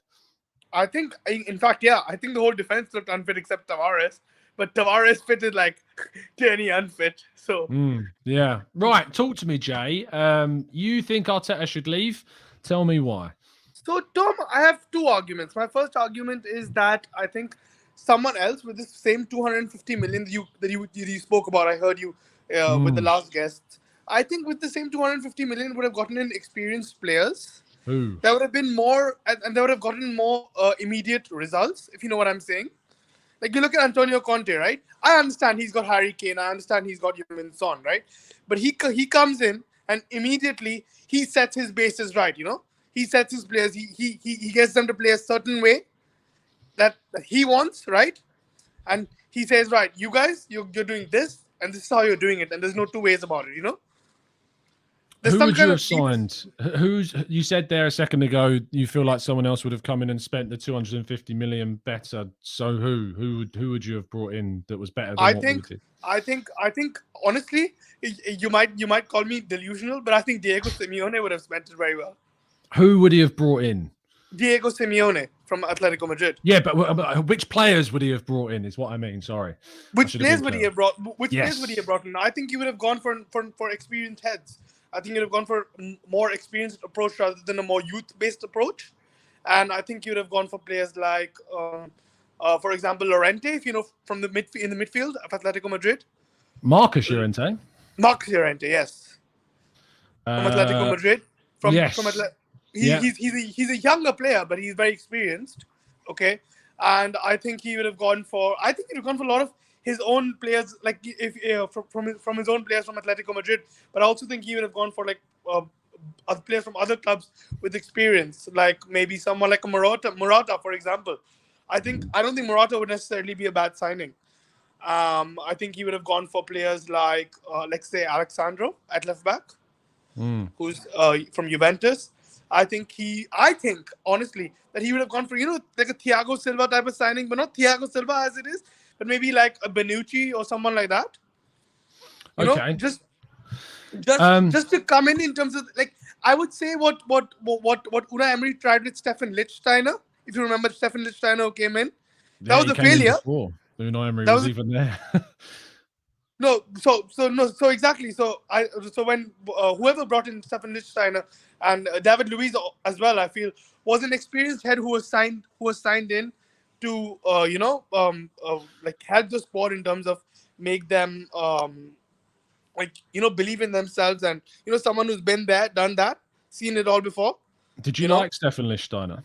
No, I didn't like Stefan Lichtsteiner, but I thought having an experienced player like him is, I mean, not really experienced, but I thought that just having him in the dressing room is important. I feel like this squad is really youthful. Like that's not a bad thing necessarily, But the fact that you only have youth and you barely have any experienced players, like how, as you said, I think you've very correctly said it in multiple of your videos. How many of our players have ever played in the Champions League? Barely any of them.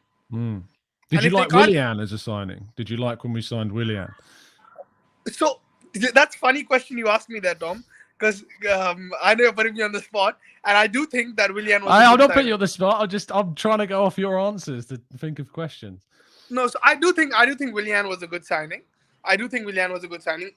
Clearly, it didn't work out, but I think people's opinions on David Luiz are a little too far-fetched, because I think David Luiz was a very bad signing for his first year, but I think later in his career he improved at Arsenal.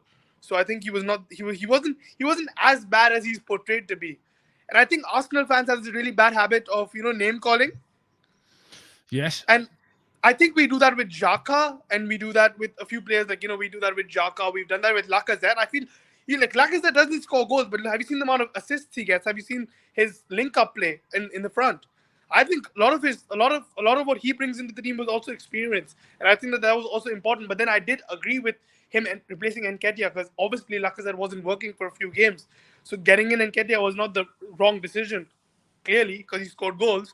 But at the same time, I also think that if he brought a few more experienced players, maybe with the 150 million pounds we spent on inexperienced players, maybe if he got in one or two more experienced heads, like maybe another experienced centre back.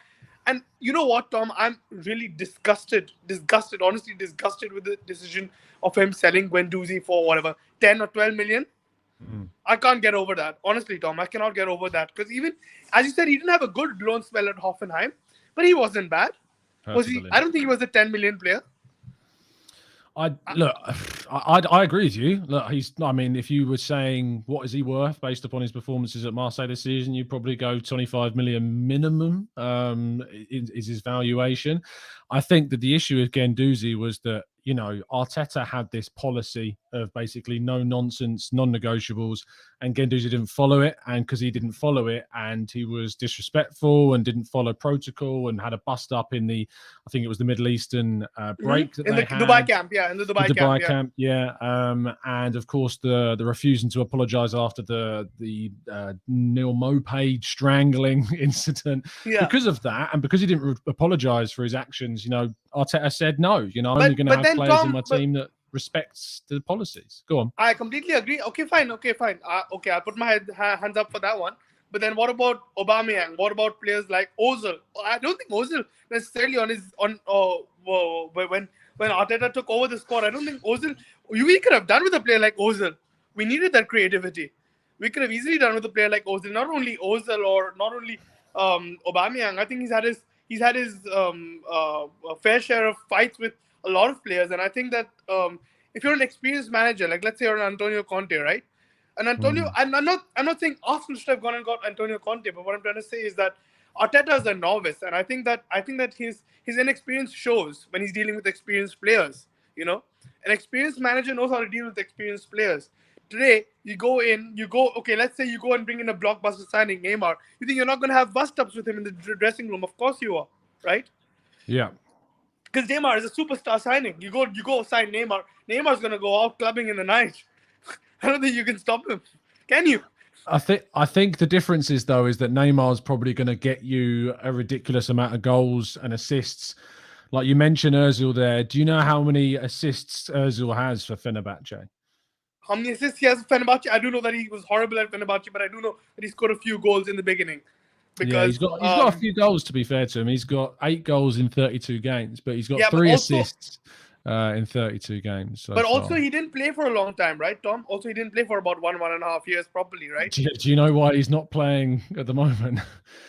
No, at the moment, I don't know. Obviously, at the moment, he's not playing at the moment because he's been omitted from the squad, is why. All right. So I didn't know that. But I understand. Maybe you can say that you have a problem with Ozil because of this or whatever.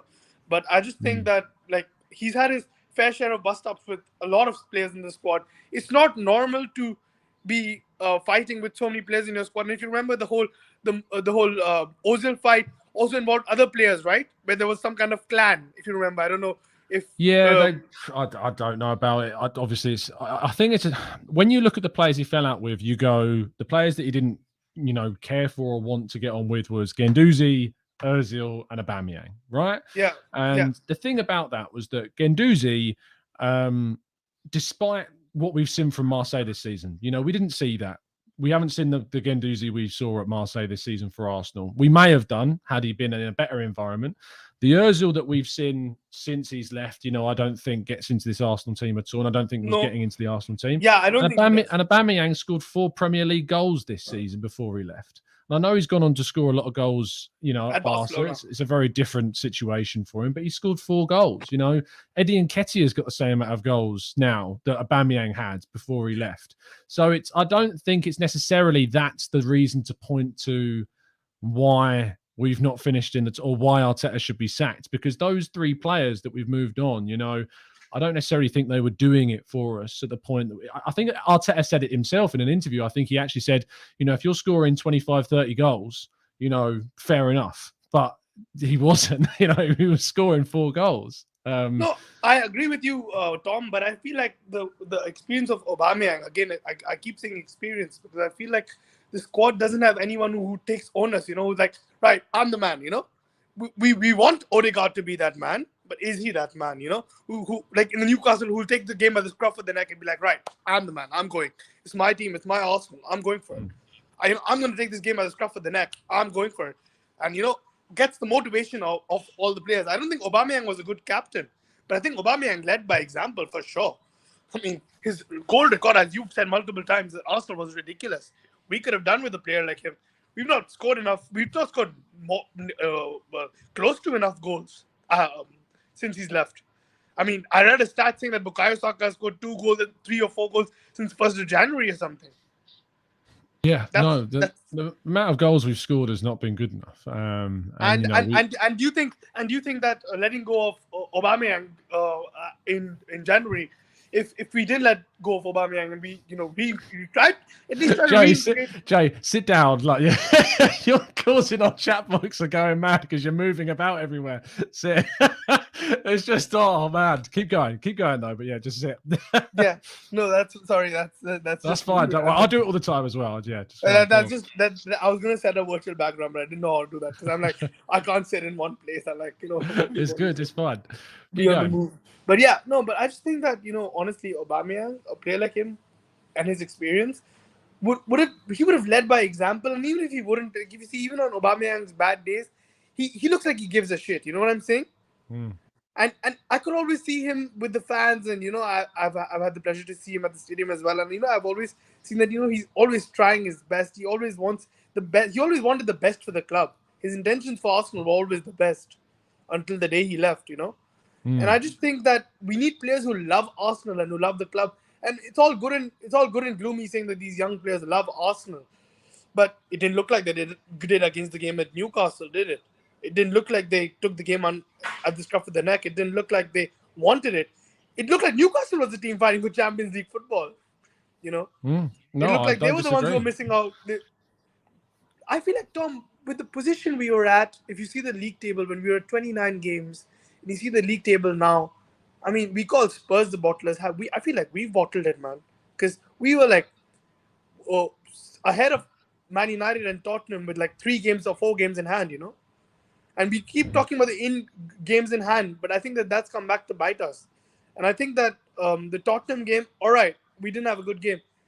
It's one game. We lost. This team didn't have the confidence to pick themselves up after that game, and that's what worries me. As you said, we've been having erratic moments. We win 2 games, we lose 3 games. We win 2 games, we lose 3 games.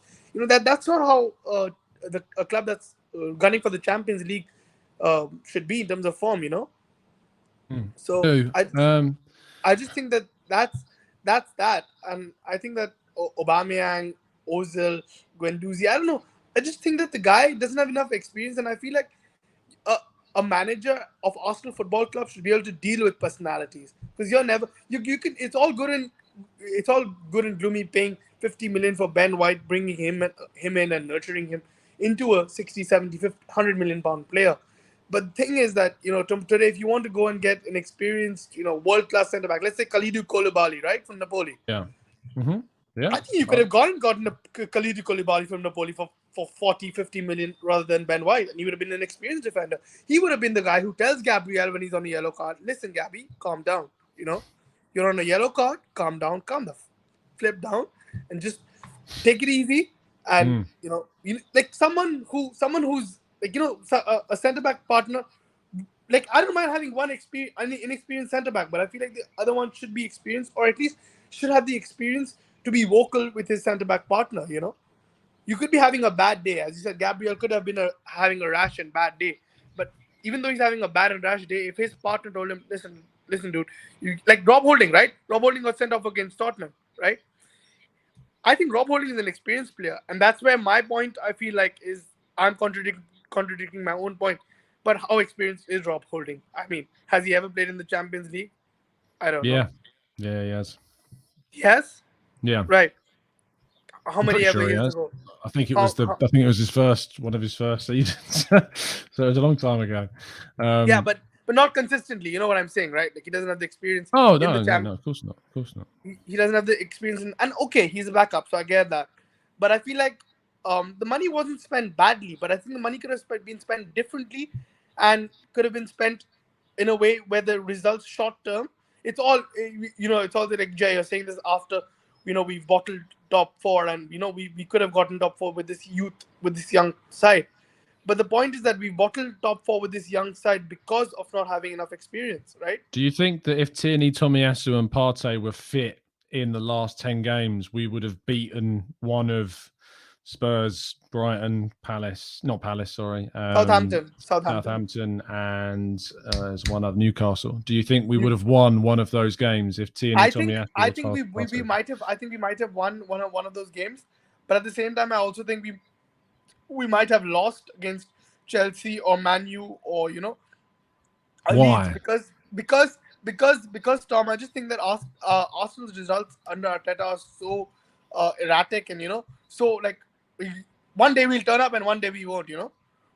So fair enough. I feel like the players yes, okay, he had injury problems. I agree with that, but the point is that if Ben White wasn't fully fit, like clearly as we could see, if Gabriel wasn't clearly fit, I mean, you've got to go with a makeshift back four, because you've got to go with players who are 100% fit. I always say this, Tom. I feel like a player who isn't 100% fit shouldn't be playing, because if a player isn't 100% fit, his opponent can feel that he's not 100% fit.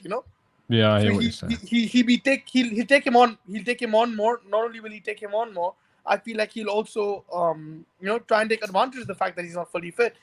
Ben White was clearly not fit, my friend, and I just think that like Arteta is a novice. That's my issue with him. Like, obviously the club have given him a new contract, and I applauded them when they gave him a new contract, because I feel like Arsenal has been lacking somewhat of a straight line, like in terms of like we want to do this and having a plan and clearly following it, But I think I hear what you mean. I think, Tom, there was a clause in his contract that said if you qualify for Europe,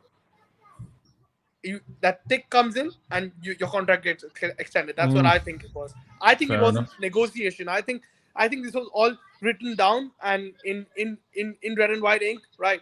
If you qualify for Europe, that was our goal. Our goal was to qualify for Europa League, right? So I'm not an idiot to be saying that it could have been written on paper. The same thing. If you qualify for Europa League, you get an extension on your contract.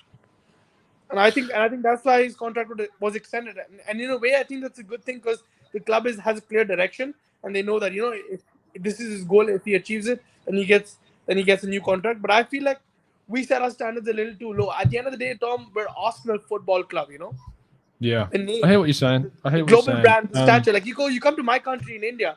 Like I'm studying in UK right now, Brunel University. But you come to my country in India, and you see the fan base over here. You see the fan base in other countries. It's insane. Arsenal is a global brand. That funny the funny video we've seen about that fan who says Tottenham Hotspur. Have you seen that video? He's like, Tottenham Hotspur. Who's Tottenham? Like I have. Like, there are many people in my country who don't know who Tottenham Hotspur are, but everyone knows who Arsenal is. I'm not surprised, Jay. I've got to get on our next guest, but thank you so much. Don't worry, Tom. It was really nice talking to you. Likewise, mate. Have a good one. I'll speak to you soon. Thank you so much, man. See ya. Have a good one. King, how we doing, my friends? Are we all right? Yeah, I'm good. Had a long day. obviously, but I'm finally here. So Top man. No, I'm sorry it took so long to get you on, mate. I appreciate your patience. You're going to be our last guest because somehow we've been going for 2 hours on this stream. that's You probably mad. see if you did a compare of me at the start of the stream compared to Yeah. I'm now just a puddle of sweat. That's what I am right now. It's so hot here in the UK. For a UK, I mean it's 24 degrees, which for the UK is a joke. But tell me where your head's at, King. Where are you at on Arteta? Where are you at on everything else? I mean, for me, obviously, first of all, I just want to be clear with Mikel Arteta. I'm not on one of these bandwagons who, oh, I'm Arteta out, or oh, I'm Arteta in. For me, I support Arsenal, and I always want what's best for Arsenal. I don't have any agenda against any player or any manager. I just want Arsenal to move forward and become a club that can compete for the biggest titles. And I want to see us win a league title again. And personally, for the time Arteta's been here, for the work that he's done outside the club, so when it comes to the structure, when it comes to the mentality, when it comes to recruitment, I think he's done better than I thought that he would do, if I'm honest. And I don't have a problem that we spent 250 million. I think people forget that we bought 6 players. So if you buy 6 players, 150 million, it's gonna cost. You're not gonna get from that. Is either, even if you take them on a free, it's gonna cost you huge on wages. Then, like, you can't improve the squad and bring a volume of players and not expect the club to spend money. So I don't have a problem with that. My issue with Arteta is that as a coach, I don't think he's tactically good enough for Arsenal. And I don't know about you, but I don't remember any kind of top coach who, when you are down, you take out your fullbacks and you bring in attackers. I've never seen Klopp do that. I've never seen Pep do that. I've not even seen other managers do that. I think you're on mute.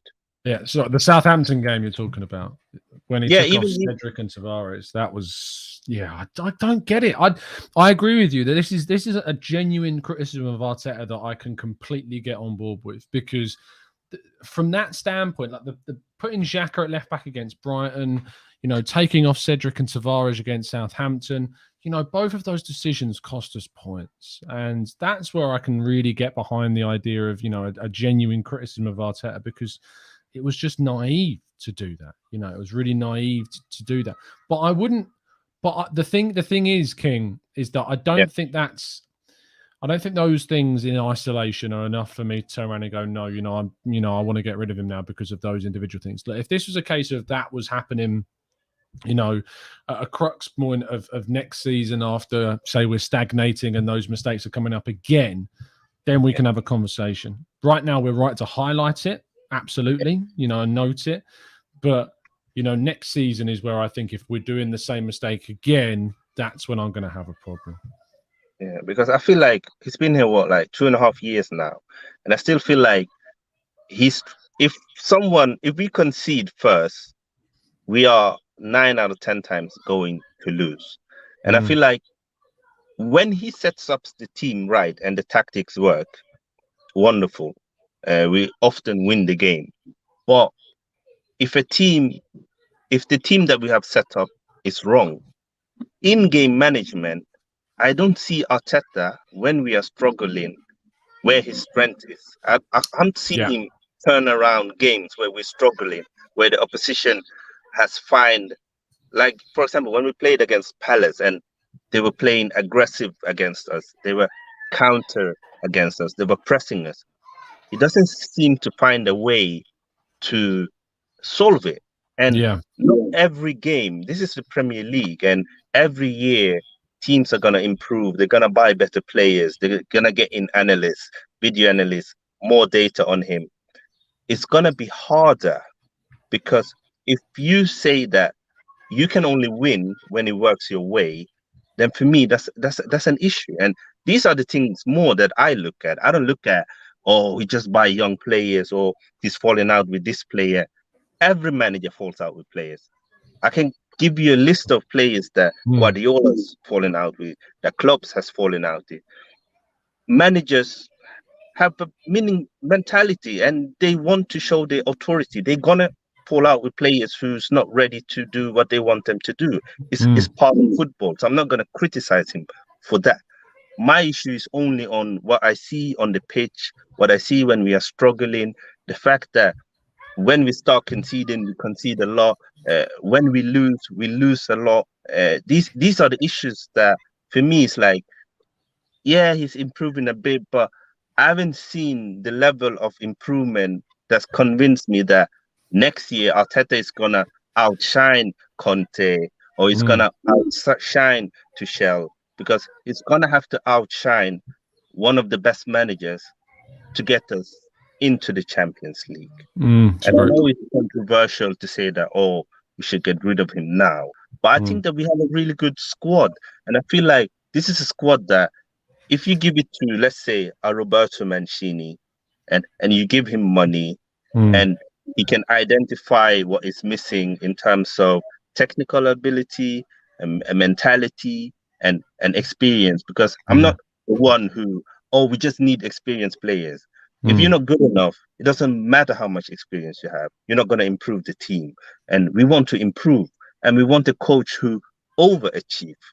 And Arsenal is a club that if we don't overachieve, we won't get a Champions League spot, because, or we won't win a league title, because we're not entitled to that anymore. We don't have world-class players where even if we just achieve or underachieve a bit, we will be a Champions League team. And that's why I think that we need a manager who's on the next level, who can take us to the next level. And we can still look at Arteta doing something, you know. He brought us an FA Cup. Thank you for that. He changed the structure of the club. Thank you for that. He's brought the fans more united, especially the ones that go into games. I know that we've lost a few games and everybody's disappointed, but at least when you go to games, you can see that there's a belief now. But maybe this is his level and he needs to go on and find another club and look back at what he did wrong, analyze it, and try and improve. And we can do the same. That's where I am. It's not that, oh, he has to go, he's useless.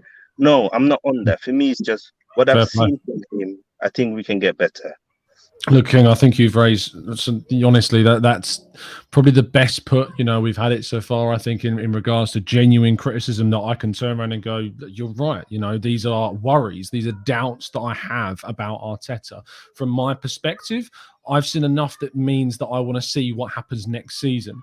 But if those doubts and those criticisms that are right come into play next season and cost us top 4 or Champions League qualification again, that's when we need to make a change for me. That's when, Roberto Mancini, if he's available, would be a coach I'd be interested in going, because I think that, Arteta's been able to change the squad into a position where it doesn't matter what coach we have.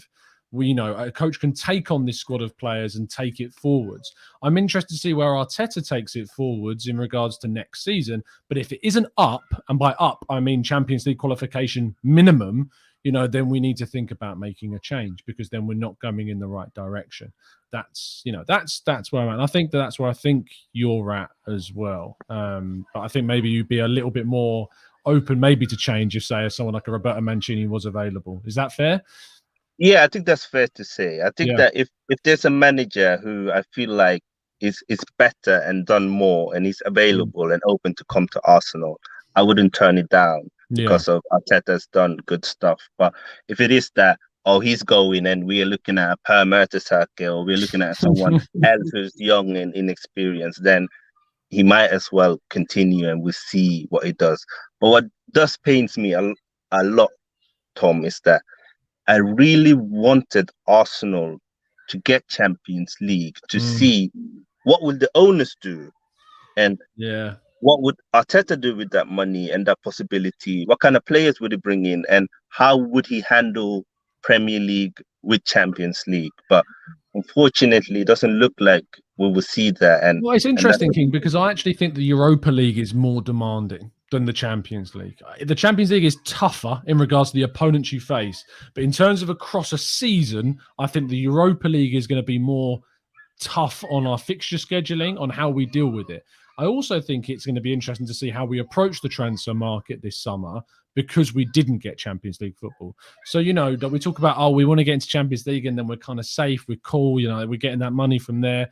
But, let's see if we actually go out and spend big this summer. Let's see if we go out and get some big players despite not being in it. And then let's see how we deal with what I believe is the most demanding competition to have in addition to your domestic responsibilities. Do you know what I mean? Yeah, fair play. And also, just a quick one. I do feel like that we weaken the teams that weaken their squad in January. I feel like they are paying for it. So Arsenal, Man United weakened their squad, and we've fallen off a bit. Liverpool improved their squad. Newcastle improved their squad. Tottenham improved their squad.